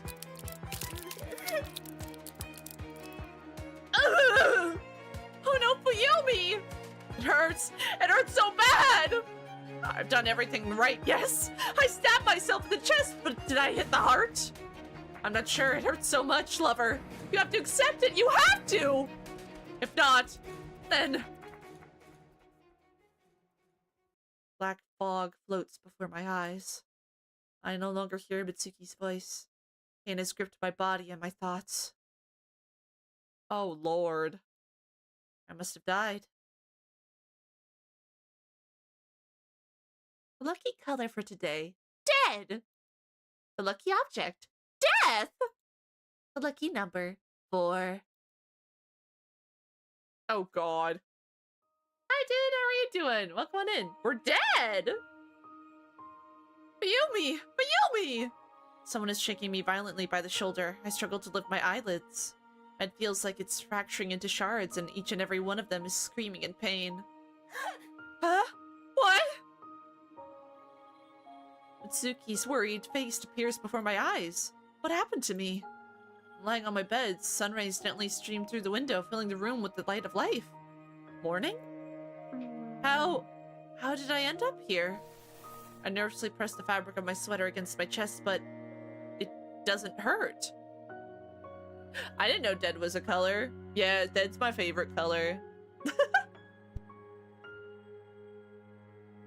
Dead is my favorite color.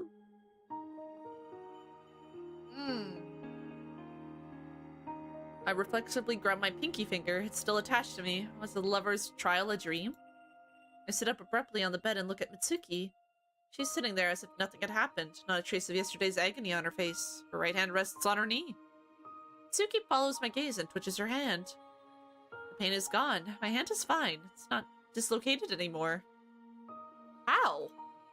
I don't know. It's really weird. My hand stopped hurting as soon as I picked up the knife. I didn't think I'd be able to follow through with a mangled wrist. Follow through. So you, too. Of course! You remember you can't disappoint the lover, right? Had I refused, I'm afraid there would have been something worse in store for me. Keep in mind...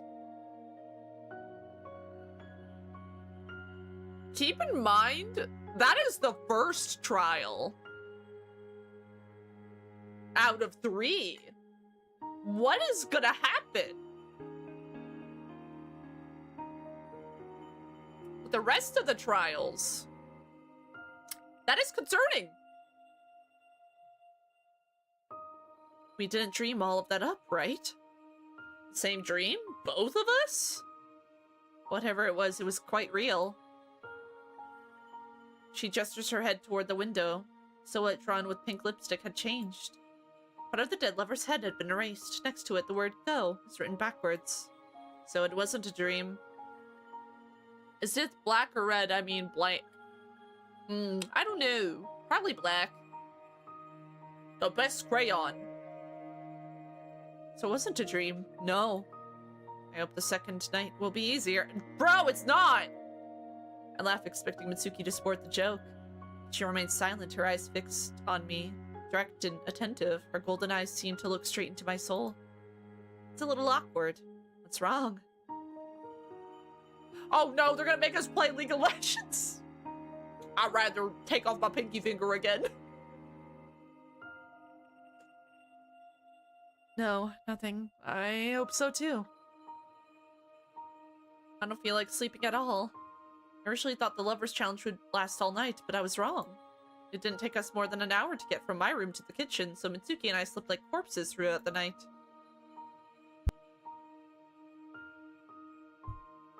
As a result, during the day we rest and specifically don't touch topics related to the spell.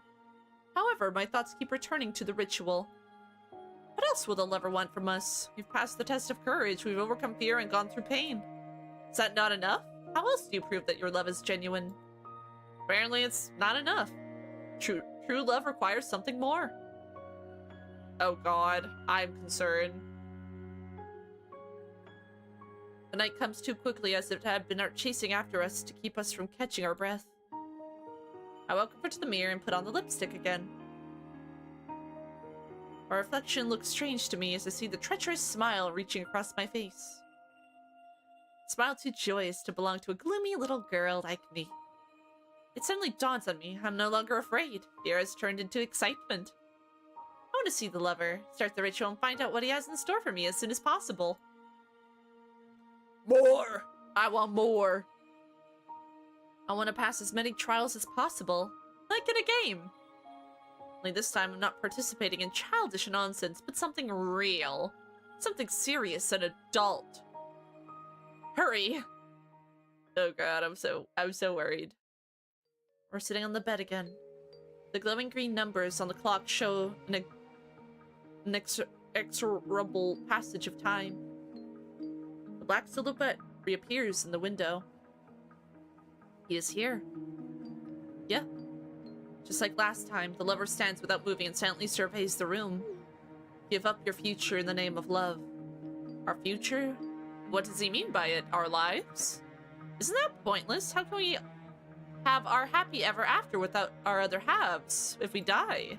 No matter, I don't care what he asks. We just have to say yes. Take it.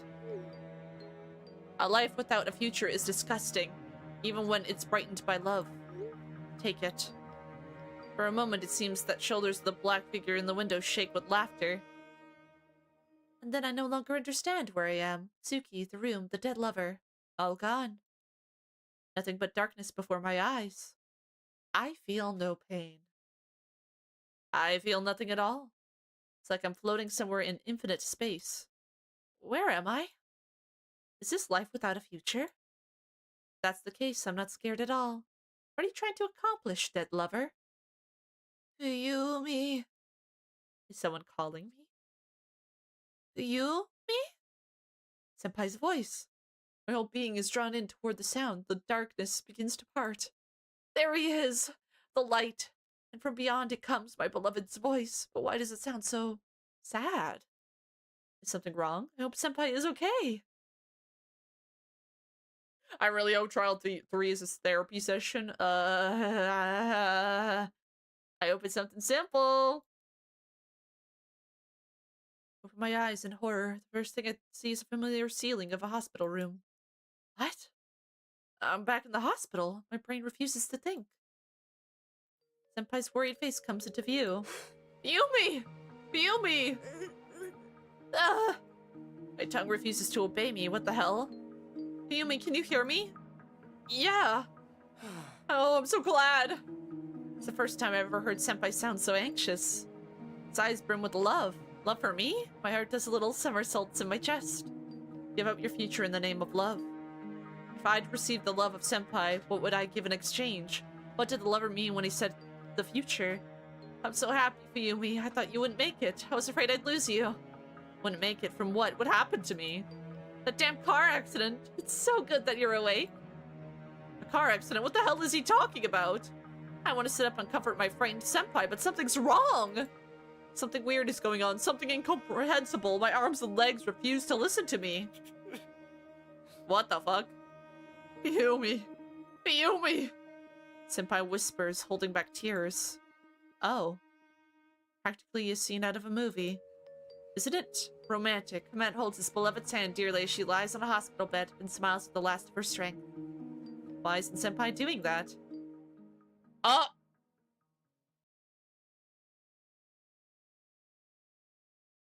What the fuck? We're missing our eye! I try to move my hand that's closest to Senpai. A fleeting cramp passes over my shoulder and nothing happens. What's wrong? I raise my arm frantically in horror. The blanket lifts with it. Wait! Hold on. Wait. Why is my arm? It seems to end at the elbow. Further down, the blanket drapes low, hanging off the stump. Oh my god, my arm's missing. Everything inside me goes cold. What happened to my arm?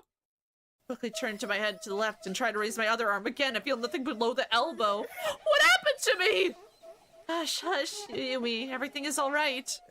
Alright, like hell it's alright. I've lost my hands. A vague realization dawns on me. I move my legs. They seem lighter than usual. Did I lose all my limbs? No. They're gone. Hands and legs both. A dense fog envelops the world, hiding Senpai's worried face. What do I do? How do I live? Am I gonna be transferred to a handicapped school? I can't take notes now. Wait, it's irrelevant. How will I dress? How will I eat? How will I use the restroom? I can't do anything anymore. I'm helpless, like a broken doll, only capable of lying on a bed. What was the point of studying so much? It was all for nothing. How do I move? Move on. What do I do? I impulsively move the stumps of my arms. No. What am I now? A burden? What will my parents say? What will I see written on their faces? Disappointment, disgust. They never loved me. Our family always had a chilly relationship, but at least I was in a state of equilibrium. And now? Am I gonna be an eyesore to them, an eternal burden? Oh no. No! Yumi, don't cry. I'm with you. I'm right here for Yumi, and I love you. Love? I snap out of my panicked thoughts abruptly. Yes, Senpai loves me. What good is that if I've become nothing? We'll never walk in the path holding hands. I'll never make him dinner, and he will be forced to spend his life caring for an infirm cripple. I don't want this. I want my hands and legs back. I want my bright future back. Yumi, it doesn't matter where you are. I will always love you. Shut up! Shut up! I don't want to hear it! Return them to me! Return them! Terror and panic cloud my mind. Return! What happens next is a blur. I'm sucked into a crazy world of pain and despair. I don't distinguish the faces of the people coming into the ward. I don't recognize Senpai. I think Mitsuki visits me sometimes, but I don't know if any of it is reality or just a dream within a dream. I'm slowly losing my mind. So scary. I don't want this to continue. Somebody. Senpai. Helplessness and despair deprive me of my will. I can only shed empty tears and suffer. I've lost all will to live. Senpai visits me every day. As the lover I'd promised, Senpai loves me even when I'm in this shape. He assures me of his eternal feelings, cheers me up, promises me a bright future. What goddamn bright future does he see? Sometimes I feel like the lover lied and Senpai is just joking around, mocking my injuries. But no, he truly loves me. It only makes things worse. I don't want to live. What good is this life? What good is it to live to be forever tied to Senpai, whose feelings can't even be called real? Love was instilled in him. In reality, Senpai would never stay with me. It's sickening.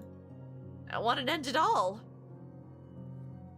I know everything ends bad when they try this monkey paw wish curse stuff. True. I will do everything for you, Fuyumi. Senpai's face is pale and emaciated. Oh! Hi, Lyra! Hello, Raiders! My name is Wishipow, I'm an eyeball monster VTuber. I play a variety of games, art games. Today, we are playing Grace's Posthumous Wish, which is a horror visual novel about curses.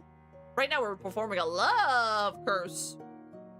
But hi, I was Dead by Daylight. I hope you had a lot of fun. I hope you had a blast. I hope you had a blast. I appreciate you sharing your community with me. But right now, our character's going through a crisis, trying to do a love spell. Oh, my back. But yeah, every Monday I do visual novels. Every Monday. We go through really neat visual novels. And today is this one, which we might finish. It's all about curses and trying to figure out how a certain character died. We still don't know how she died.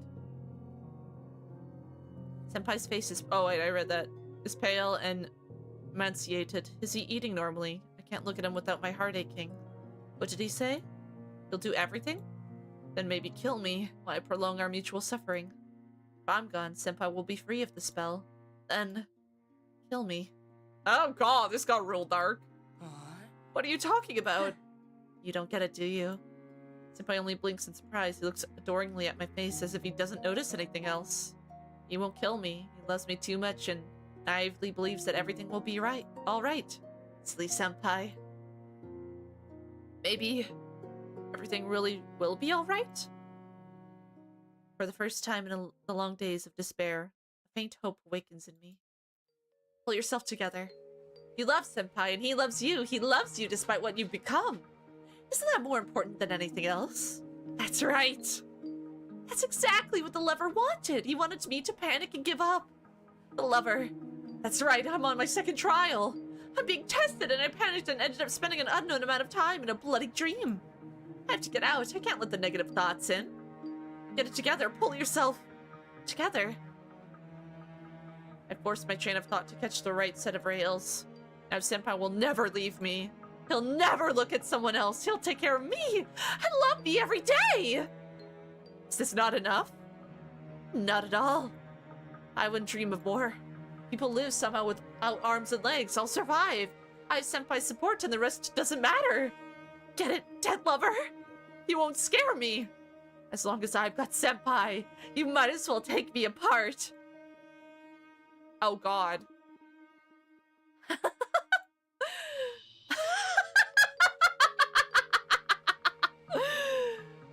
My mind is consumed in hysteria.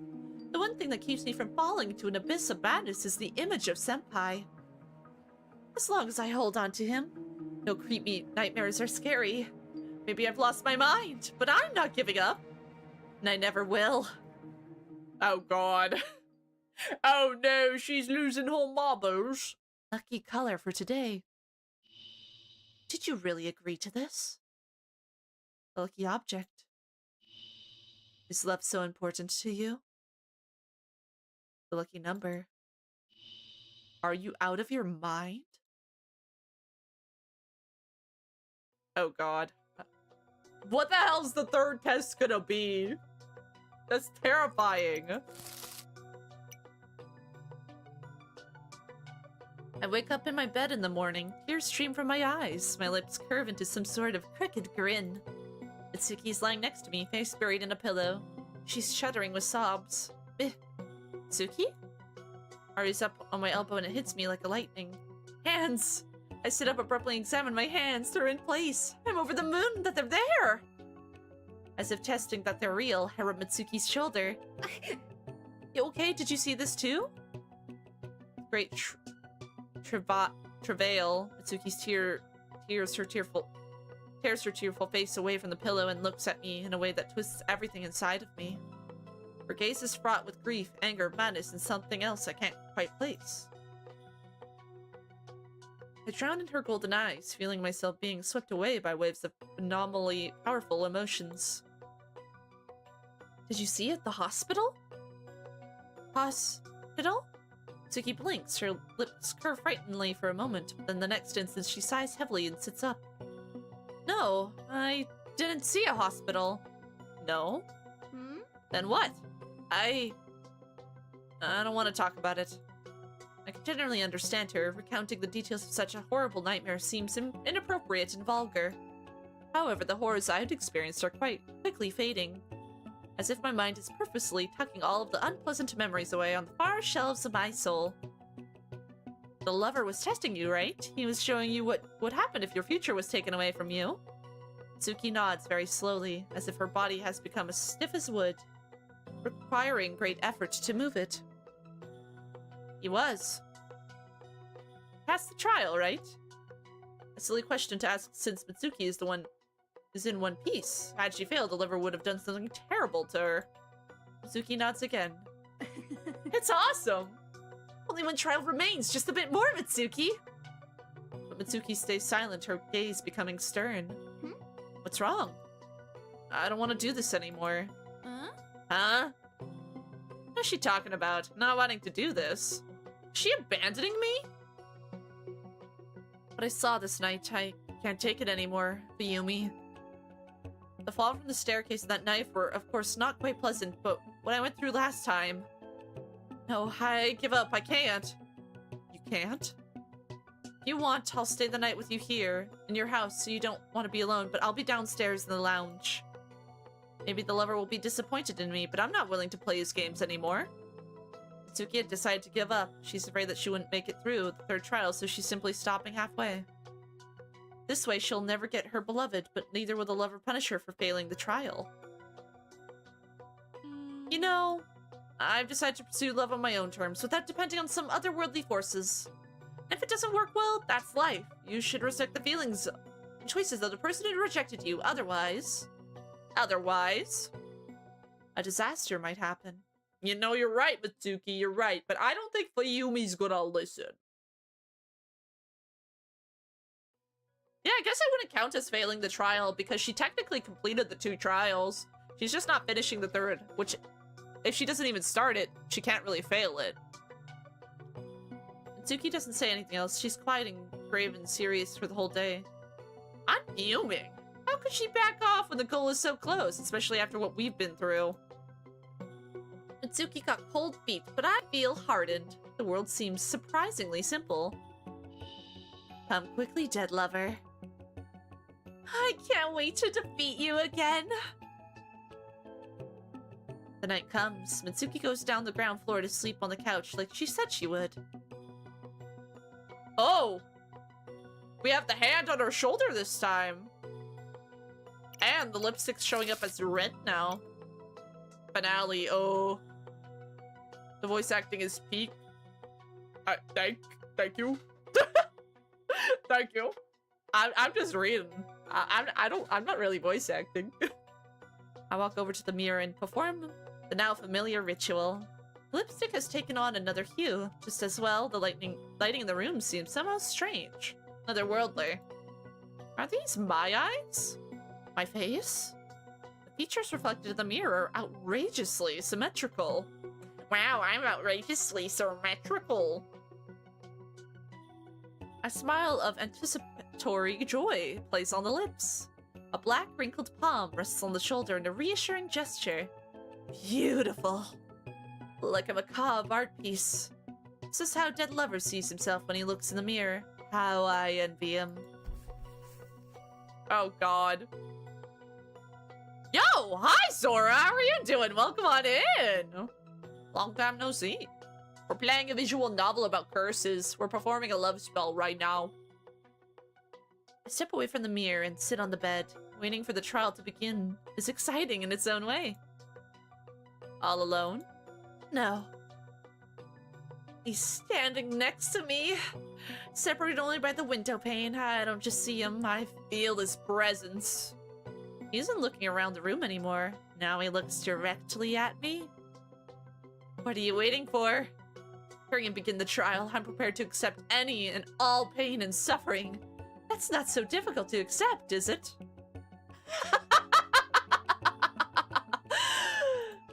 The silhouette in the window twitches. Have I scared him? I press my palm to my mouth to keep myself from laughing. Here it is. The final trial. I read the message. Only fools revel in suffering. Huh? Is he mocking me?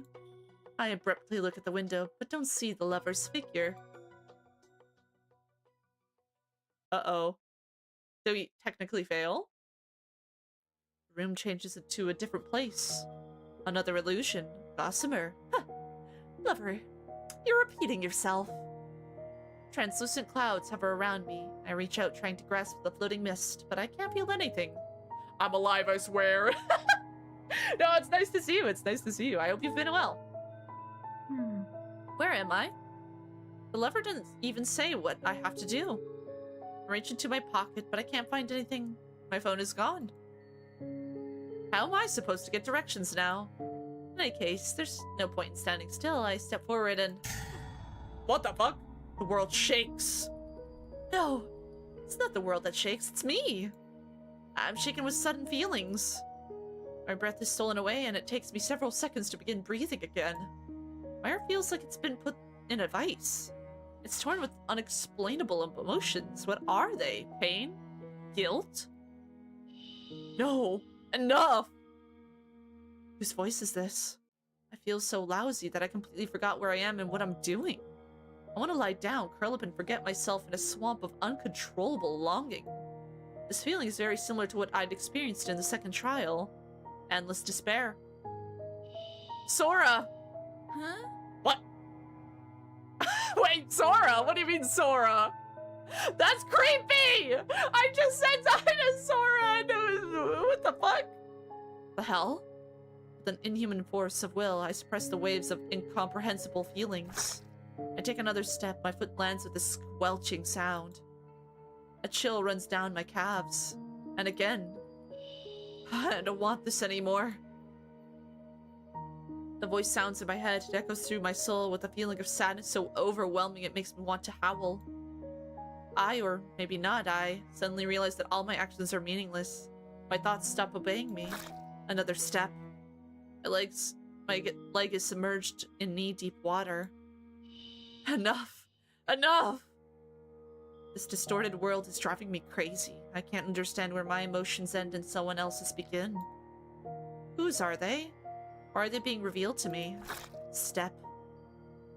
Water is waist deep now. If this keeps up, I'll just drown. I have to go back. I turn around hoping to climb back where I came from, but my foot sinks even deeper. Why can't I just go back and change everything? No matter where I go, I only descend deeper and deeper until I drown, right? Is there a safe island hiding somewhere under this water after all? How do I find my way out of this lake of tears when I have to search through it at random? Make the wrong choice, I'll be submerged further. I can't afford to make any mistakes. A wave of terror ripples through my body, not because I'm afraid to die. The inevitability of every step I take is frightening to the point of insanity. I'm afraid to move, lest I make a mistake. My legs are paralyzed still. I don't want to go any further. Any choice I make feels even more terrifying than death itself. I will never get out of this mire. I'm destined to go on forever until I hit rock bottom. I yearn to go back! Whose thoughts are these? Whose feelings? I'm dizzy with helplessness and despair. Nearly stop breathing as I grip tightly by fear. So I stand completely still for a long time.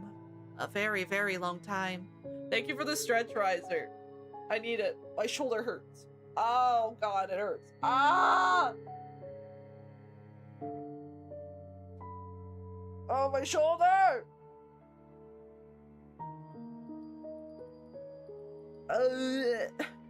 Also, thanks for the hydrate.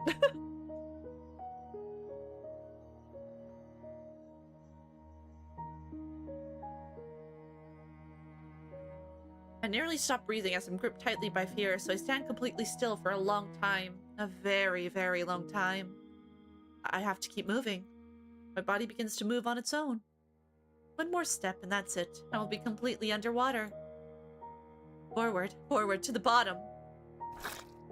The support under my feet disappears and I slowly slide down, feeling my lungs fill with cloying sweetness.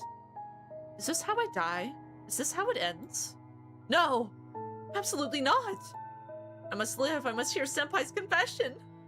I made all these mistakes for his sake. I'll be damned if I don't create the perfect love life off of them.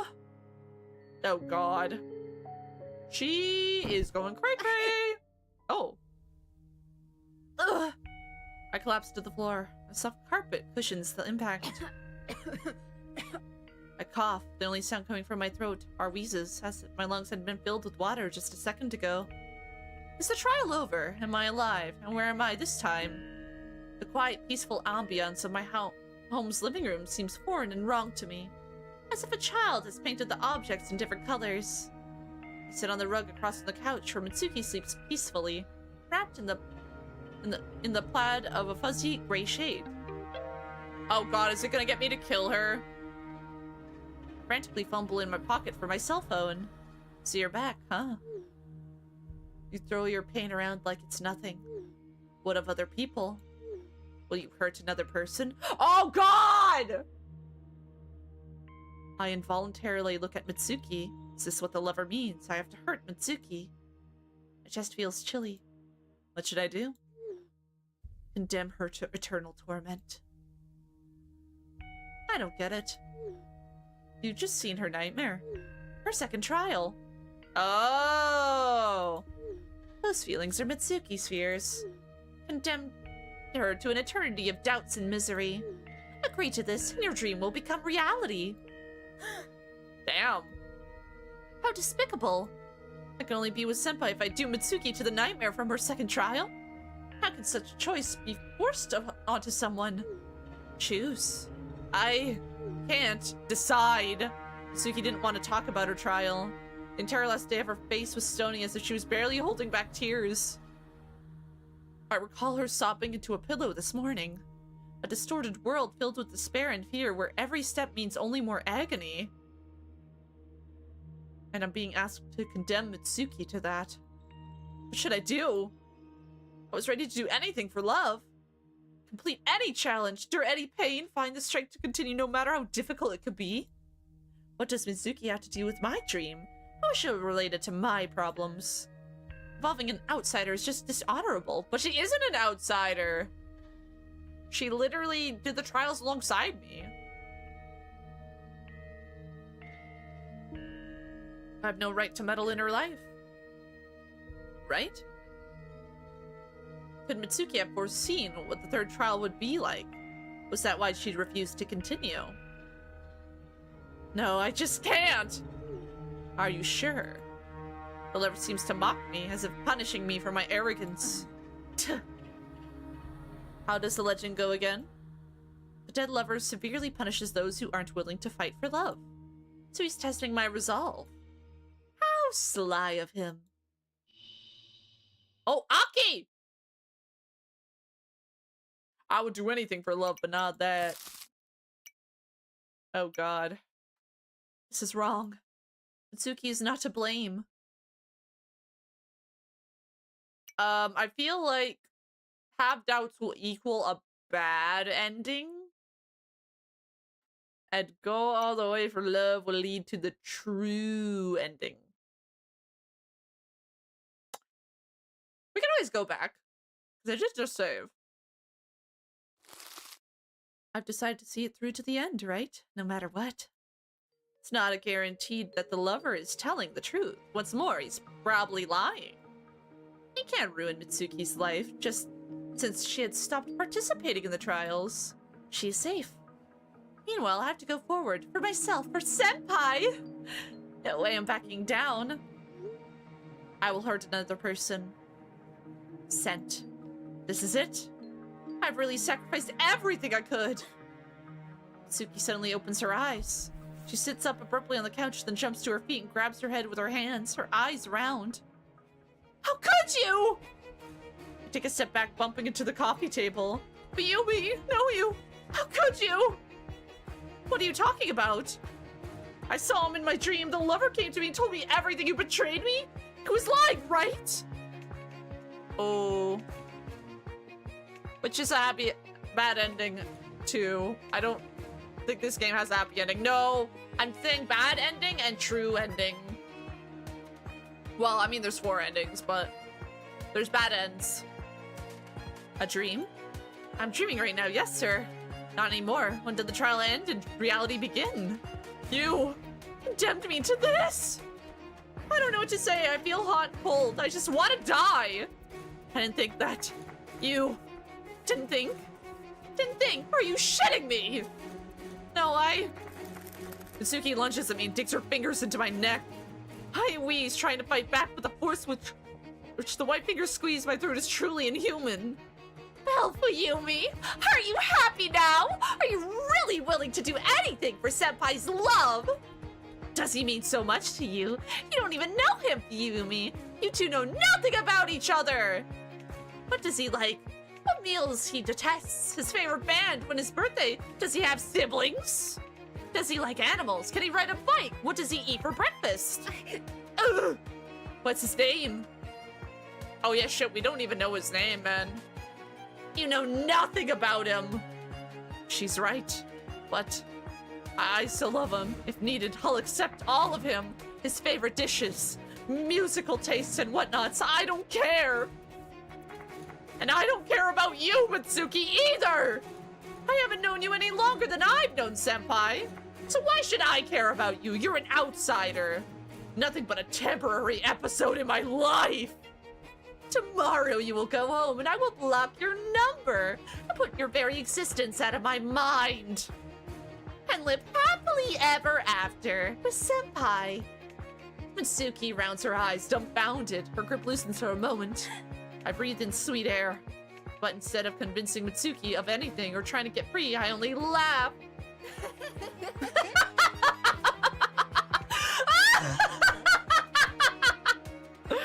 Mitsuki's face changes. She looks at me with disappointment. What a repugnant gaze. Oh god. World drowns in blackness. The trial is over. Oh god. She's hot and she's cold. She's yes and she's no. I wake up in my bed. The silhouette painted in pink lipstick on the window is completely erased. This spell is successful. Mitsuki is already awake. To my surprise, she acts as usual, as if nothing happened. In a trembling voice, I inquire if she remembers anything from last night. Mitsuki is genuinely surprised. According to her, she slept like a dead person, didn't even have dreams. She looks like she is fine. I feel immense relief. So the lover was lying. He couldn't hurt Mitsuki. And he never actually harmed us either. He just gave us unbelievable visions. What a fool I was for being afraid. In a great mood, I said goodbye to Mitsuki and watched her figure recede down the road. Never before has life seemed so beautiful to me. I look up at the sky. It's the same as when I slipped on ice in the alley. Feels like 100 years have passed, yet the sky is still the same. Back then, I didn't know about Senpai, and now I'm a new me, transformed, and ready to love. My heart thumps unkindly in my chest. The message tone reminds me of the dead lover, but of course it isn't from him. The lover is in the past, and now Senpai wants to see me! He wants to talk immediately, and I think I know what about. Oh god. I'm nervous.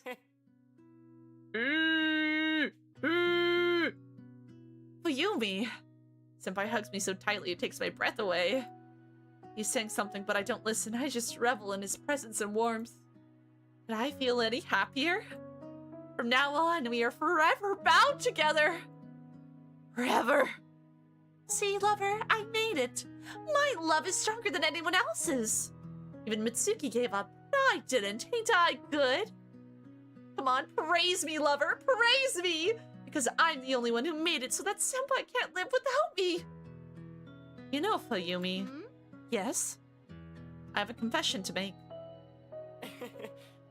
I was so stupid. It's funny to say, but I thought I was in love with Mitsuki. What? Mitsuki?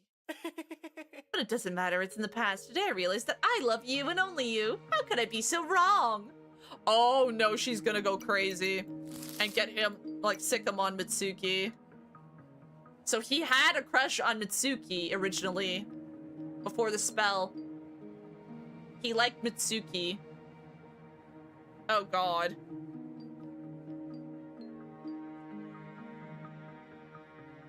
But I mean, she didn't have a crush on him. She had a crush on Haru's older brother. I guess her older brother was named Sora. Indeed, how? I feel empty inside. You wouldn't believe me, but I even decided to put Mitsuki under a spell. What? What?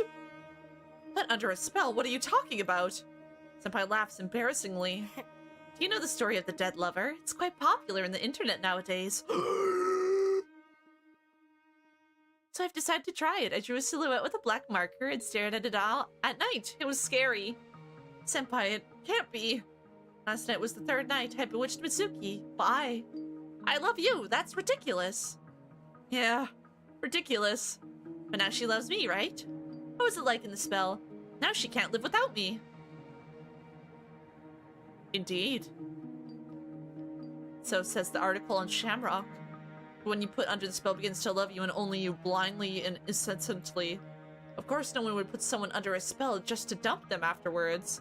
So I didn't even think about what happens to the bewitched if you suddenly say no to them. What will happen to Mitsuki? Condemn her to eternal suffering. Isn't fretting from unrequited love a torment? Isn't Mitsuki's life going to become unbearable? So unbearable that it's easier to just end it once and for all. Senpai, what have you done? What have I done? Senpai continues to hug me and be puzzled about why I'd even taken up the spell in the first place. His voice is calming. I don't want to think about anything else. Neither Mitsuki nor the lover.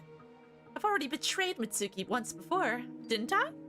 I willingly threw her into the depths of hell. So it doesn't matter what happens to her. Why should I care about her fate? I doubt we will ever see each other again.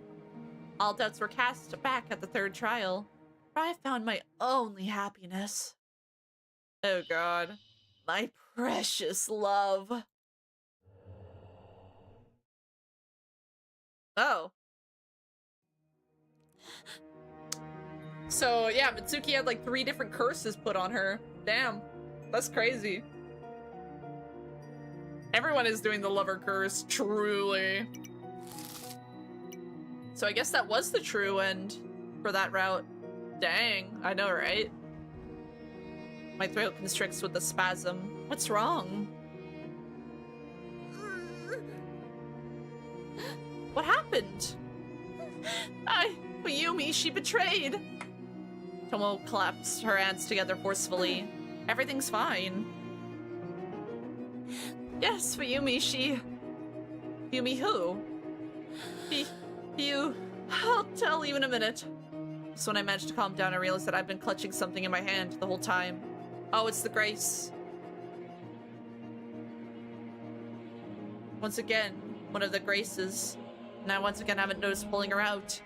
The doll resembles Fuyumi a lot. Before, she looked like a rosebud ready to bloom from her overflowing love. Now her deceptive feelings are black droplets spewing from the slit in her chest. A bright scarlet thread stretches from the ragged arm. Huh? How? The thread is connected to my own pinky finger. How come? An unknown force pulls the doll upward and toward the ceiling, tied by the thread. My hand is swung up. So I did call it, Mitsuki did have 3 curses put upon her. Yeah, that's kind of what I thought as well. Hence the 3 graces, and each grace kind of put a curse on her. Ow!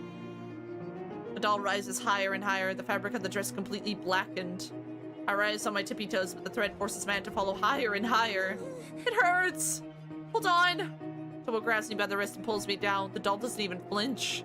The ceiling becomes indefinitely distant. If I keep going on like this, I'll be sucked right into its inky maw. Or worse, the ligament will fall and tear, leaving me without an arm.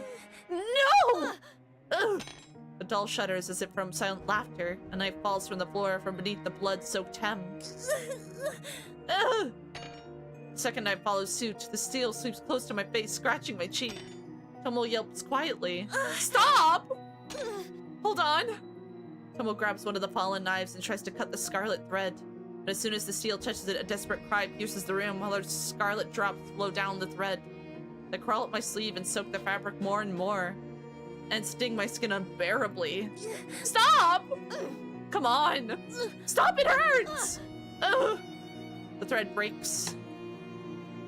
I collapse to the floor, coughing. My skin under the heavy sleeve burns with fire. I want to rip off my jacket, my sweater, my berry skin, and leave only emotionless bones. Just to get rid of the agony. Ow! We still don't know who killed Mitsuki. Because I don't think it's just the curses. I mean, it could be. Because she had 3 curses put on her. The hell? A moment later, the vision vanishes. The ceiling becomes the same. The knives dissolve among the unaccursed stalks. Doll's nowhere to be seen. Oh. Pain is gone as well. I examine my hand in bewilderment. White and clean, not bound by a scarlet thread. Tomo helps me to my feet. How are you? I'm okay, but it's scary. Horribly scary. Tomo pokes the empty box with her index finger. Cardboard no longer holds an attachment that should have been severed. I can't get used to this. And you shouldn't, it's so gross! Yeah, grossy gross. Good thing we're out of dolls. Except the door is still locked. Oh, I think my theory might have been right! I think my theory might be correct. So, I think Aki might be the culprit. In a way. Potentially. Yeah. We stay silent for some time. So what did you see? Suki met a girl from another school. They tried to bewitch the boys they liked. But an ancient man came and... Oh, hold on. Let me get my thoughts together. I tell Tomo about how Fayumi fell in love with Senpai, whose name remained a mystery to her. How vivid emotions became more important to her than love. How she sacrificed Mitsuki, condemning her to eternal torment to win. Cruel. Yes, insidious, and for what? I'm so damn angry! So what do we have? Mitsuki died because she couldn't stand the curse Fayumi put on her? It's unfair! Mitsuki had nothing to do with some schoolgirl's stupid sugar dreams. What does she have to pay for it? Because dark magic makes people suffer? This is so damn unfair! Agreed. But we don't know something. And I'm not quite sure why there are so many details in Mitsuki's memories that she couldn't have known about. Oh, indeed. She was asleep and not present at Fuyumi's 3rd trial. I don't mean just the trials. Why do you think it's like that? Magic? So Mitsuki died because the lover spell. This memory is a rather vague ending. Yeah, because there were other curses put on her too. Not vague at all. Fumi got her love. I think true love is great, but what Fumi had was different. Do you know what it is? Love? And you've never liked any boy? No, of course not. No. Oh. What's the matter? Stammered, a memory flashes in my mind. Oh. Oh! A long time ago, I knew a boy. I don't think I loved him. We were little, but I was worried about him. He was always sad. Very sad, all alone.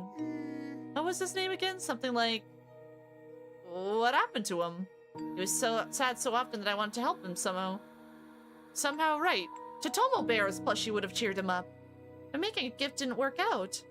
I still don't have a Totomo Bear's plushie myself. I'm sure he would have been thrilled to get a gift. Of course, but no good deed goes unpunished. Something went wrong. What happened? Where is that boy now? What was his name? Why does my head hurt so much when I try to remember?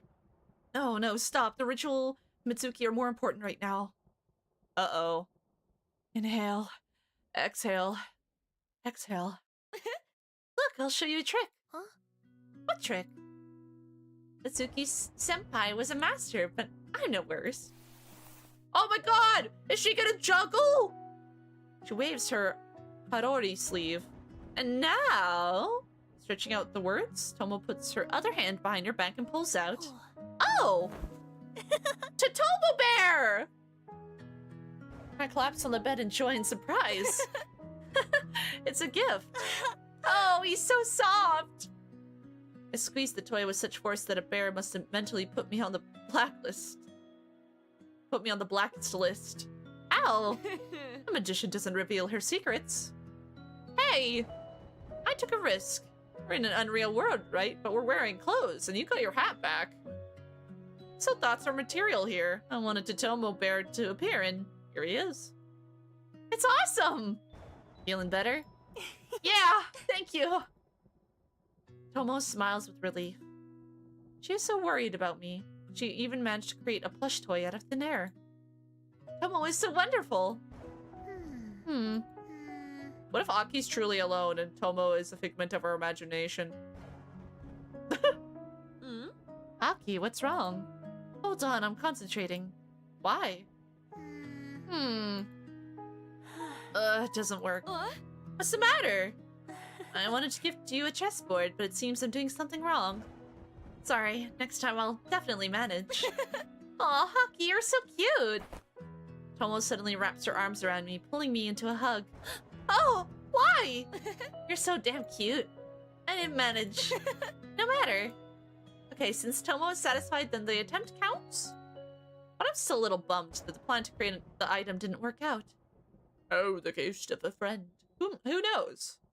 We still haven't figured out what killed Mitsuki. I'd like to get the weapon that hole cut through the mesh fence blocking the only door from us with a single blow. A sword or an axe or... My gaze falls to the corner of the room. Rusty bolt cutters still lie there, shrouded in the shadows. There is another unpleasant tingle in my leg as if warning me of danger. What now? I don't know. Silence hangs in the room, interrupted by occasional rumble of thunder.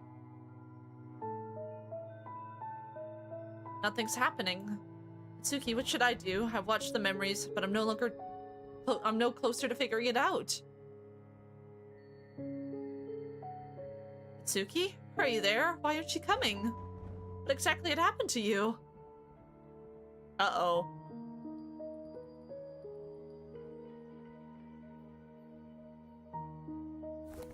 Can't stand it. I walk over to the table and twirl one of the 3 boxes in my hands. It's clean as if it's straight from the store and practically weightless. I can't believe that just a short time ago it was holding a nightmarish memory. I twirl the box again. Who is lying in it? Which of the 3 graces? Maybe that's the answer. Why else would Mitsuki show these memories? Oh. Here we go. What do you think, Tomo? Why did Mitsuki die? No idea at all. We've learned the memories that are important to her, so the answer is hiding in them, right? Go figure. Are you angry? Of course! I suspect the boxers are holding bad memories, but not to this extent. 3 girls, 3 boxes, 3 graces. One of them drove Mitsuki to death. Ugh! Suddenly a wave of indignation and anger washes over me as well. I don't know if Mitsuki was good or bad, but she was. But she was. She lived, studied with me, laughed, grieved. She shouldn't have died. No one should just leave like that. What's wrong? Tomo's worried voice comes from far away, from a world of friendship, peace, and chess games. Mitsuki is deprived of this beautiful world forever. It's unfair! 3 graces, 3 misfortunes, 3 reasons for this weird girl named Mitsuki to never be able to take a breath again. 3, always 3. That's what I'm saying! But only one is to blame. Which of the three? Haru? She was Mitsuki's best friend and did what she... And what did she do? She envied Mitsuki, bullied her, and practically drove her to madness. I know that was hard for Haru. She wanted to share her pain with Mitsuki, but is it Mitsuki's fault that she got lucky and didn't meet the undead? Is she to blame for getting scared and losing the count? Mitsuki had made a mistake, but not intentionally. Haru, on the other hand, was torturing her friend deliberately. Natsumi? Mitsuki bullied her in the library, humiliated her, made her run errands. I don't know why Mitsuki is doing such horrible things. It's not surprising at all that Natsumi had decided to cast a hex. But is this right? Why not show a character, tell the teachers, do at least something to fight back? That does not work. Uyumi? She sacrificed Mitsuki for her own happiness. Yes, she thought that the third trial was just a test, that Mitsuki wasn't in danger, but she was wrong. She took a risk and guessed wrong, condemned her friend to suffering. This is horrible! 3 graces. The love spell, the hex, the summoning. Who is to blame? Whom should I get angry at? Who put Tomo in danger? Oh, there is a 4th option. I don't think it's any of the 3. What if it's like Mitsuki herself? Or something. I'm choosing this one. Enough. Both hands clap my cheeks painfully, bringing me to my senses. Ow! Do you see me? Yes. Do you hear me? Yes. Then listen closely. I'm listening. That's for pissing me off. Sorry, I got a little nervous. I don't know who's to blame. Another misfortune. Wait, let me think of this for a second. No! Her determined and stern voice reminded me of Mom. I'm angry not because you don't know the answer, it's because you're whining about misfortunes again. Huh? Whining? I didn't want that. Tomo's cheeks flushed with anger. 3 graces, 3 misfortunes, 3, always 3. I'm sick of it! Stop thinking about them so much. You're obsessed with these stupid 3s. Really? Don't think about them. What makes you think one of those 3 is to blame? Isn't it obvious? No, it isn't. Don't you want to consider a 4th option? I hear Tomo's words, but I don't understand them. 4th? How so? So you don't even consider it. What happened to you, Aki? What happened? 3 misfortunes. This is not the answer. For me, it is. But now, under the intense gaze of black eyes, I'm beginning to doubt its absoluteness. There can be a 4th option. Of course, and a 5th and a 6th! But I don't know them. Sometimes the lack of knowledge is an answer as well. I'm confused. I don't understand anything. Tomo's words sound both absurd and beguiling at the same time.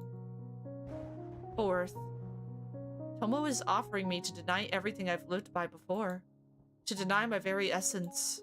Can I do this? How can I step beyond such an ideal number? This is wrong. This is unsightly. Just try! Oh, it's totally gonna be Mitsuki herself, ain't it? Okay, maybe the blame lies not with 3. Not with 3 graces. Maybe, and we haven't found the whole truth yet. So we're in no position to judge. Why do we even think we need to judge anyone? What are you really afraid of? The curse. What is the curse for you? 3 misfortunes? They too. You see, it's very important not to meddle with when not asked. No good deed goes unpunished. What makes you say that?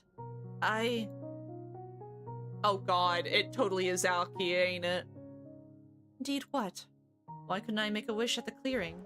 I had the perfect chance to break the curse, but I chickened out. I cowardly followed Tomo into the Posthumous wish ritual, clinging to excuses. No good deed goes unpunished. Something had happened, right? But what? A long, very long time ago. Oh, shit! A box appears in my hands. Something disgusting is swarming inside of it. A brown substance bursting with cloying, stinking bubbles. The shapeless mass is moving, aching to crawl out. The cardboard bottom gets wet, and a viscous liquid oozes between my fingers.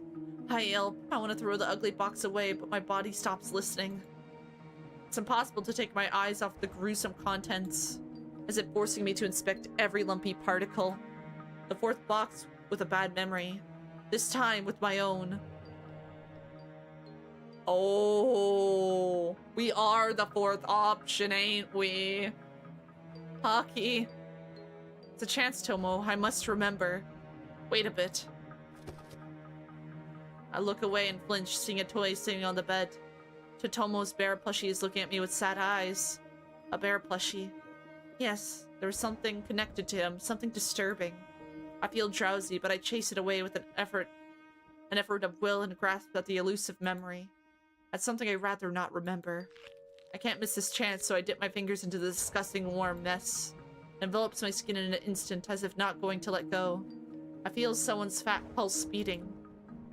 To this anxious rhythm, bright sparks flash in front of my eyes. Memories swirl in a chaotic dance, filling holes in a huge patchwork quilt of memory. There was a sad boy, a long, lonely wandering, and a good friend who promised she wouldn't leave me in a bind. Oh. Have you remembered something?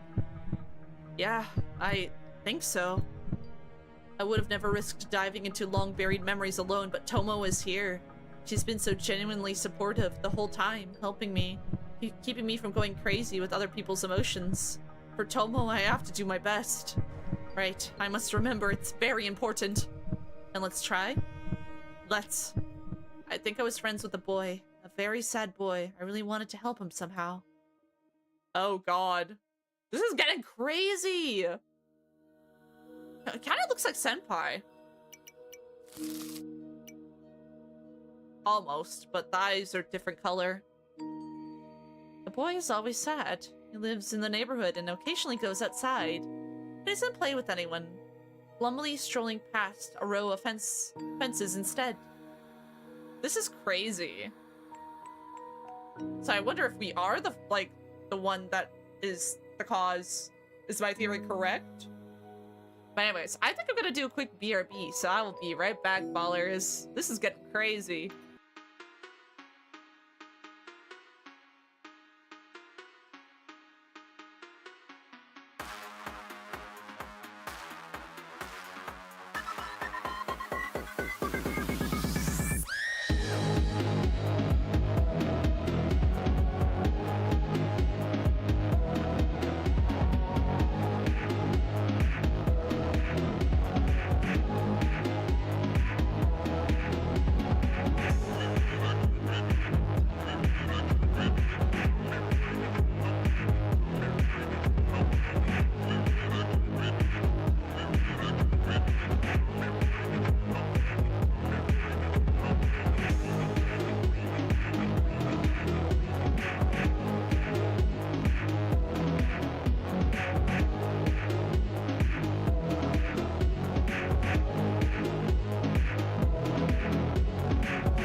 Hello? Uh-oh. What's happening? My OBS is struggling. Uh-oh. Wow. Wow, wow, wow, wow, wow. I'm gonna wait a bit.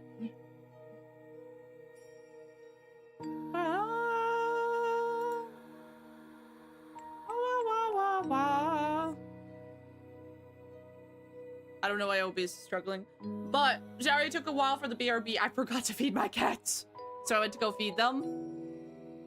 Oh no, okay, did just stop.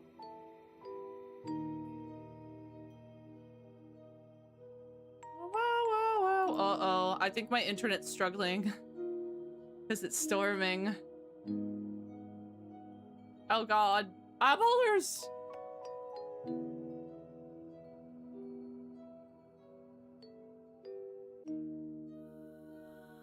Uh-oh. Yeah, we might have to call it. Because my internet is now struggling. But we do have like 4 hours left of the game too. Oh.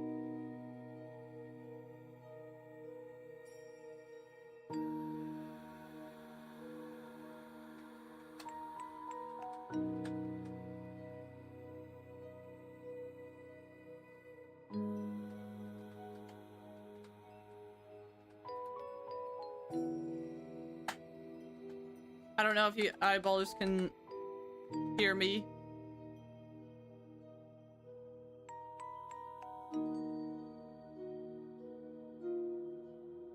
Wah, wah, wah, wah.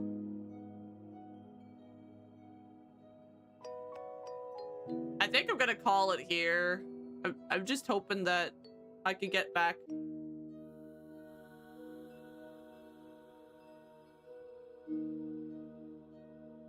Hello? Oh god, my stuff's buffering. My internet is dying. Alright. I'm gonna call it here.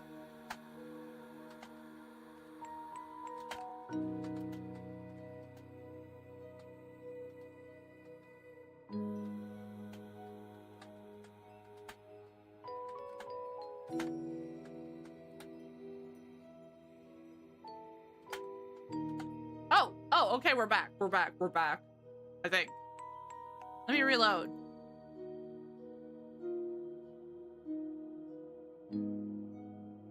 Okay, it looks like we are back. Give me a second. Oh, nope, we're down again.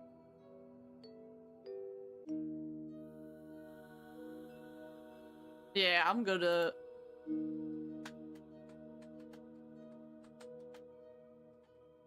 We still have a lot of... Oh, never mind. The Nets don't want us to know the truth. Apparently not. Well, it's fine, because we weren't going to go on for very much longer anyway. Because we still have, like, a lot of game left. We still have a lot of game left, apparently. So, I think my internet's telling me, hey, stop for tonight. But next time, I'm gonna save, we'll go through Aki's memories to find out the truth. I'm gonna switch quickly to my chatting screen. We're gonna quit the game for today. Ooh. Oh. Thanks for stream. Thanks guys for popping by. I really like this visual novel. It's very interesting. I'm sad that like my internet's having issues right now. Spot of the ghost. Spot of the ghost. It is cursed. I'm cursed. But it's fine because we still have a lot of game apparently left. Because now we have all of Aki's part. And then maybe we'll figure out the truth. Next time, I guess. Next Monday. I was going to switch to the next visual novel, but it looks like we still have a little more Graces to play. But anyways, I'm going to go find somebody to raid into.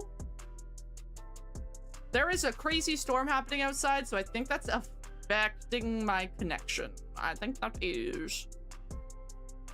Wow. Thank you for the head pats. But no, I appreciate you guys coming by. I appreciate it every time. But yeah, I'm going to quickly find somebody to raid into so we can go to bed. And I can rest my spinal cord. I can rest my spinal cord. Alright. Redirect. So on YouTube. Actually on both. I think we're gonna go send all of you guys, both sides, over to Toku. Where's their Twitch? Where is that Twitch? Where art thou? Will the truth set us free? I hope so. I think my theory that Aki has something to do with it, or it's definitely something with Aki. That's the truth. It's definitely something with Aki. Totally, like 100%.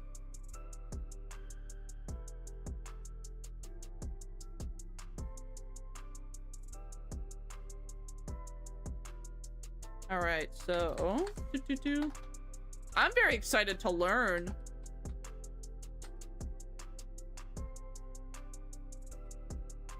All right, I'm gonna send you guys over to Toku, who is having a fun just chatting stream. So anyways, our raid message as always is about raid, my most super sub. If not, use whichever you see fit. And I'll see you guys on Wednesday for an indie horror game called Nebraska, which looks very interesting. I'm so excited to play it. But thank you everyone for joining, even though we were having tech issues at the end there. It was still a blast. I'm excited to learn the truth about Gracives and everything. Bye! Bye, ballers! Bye!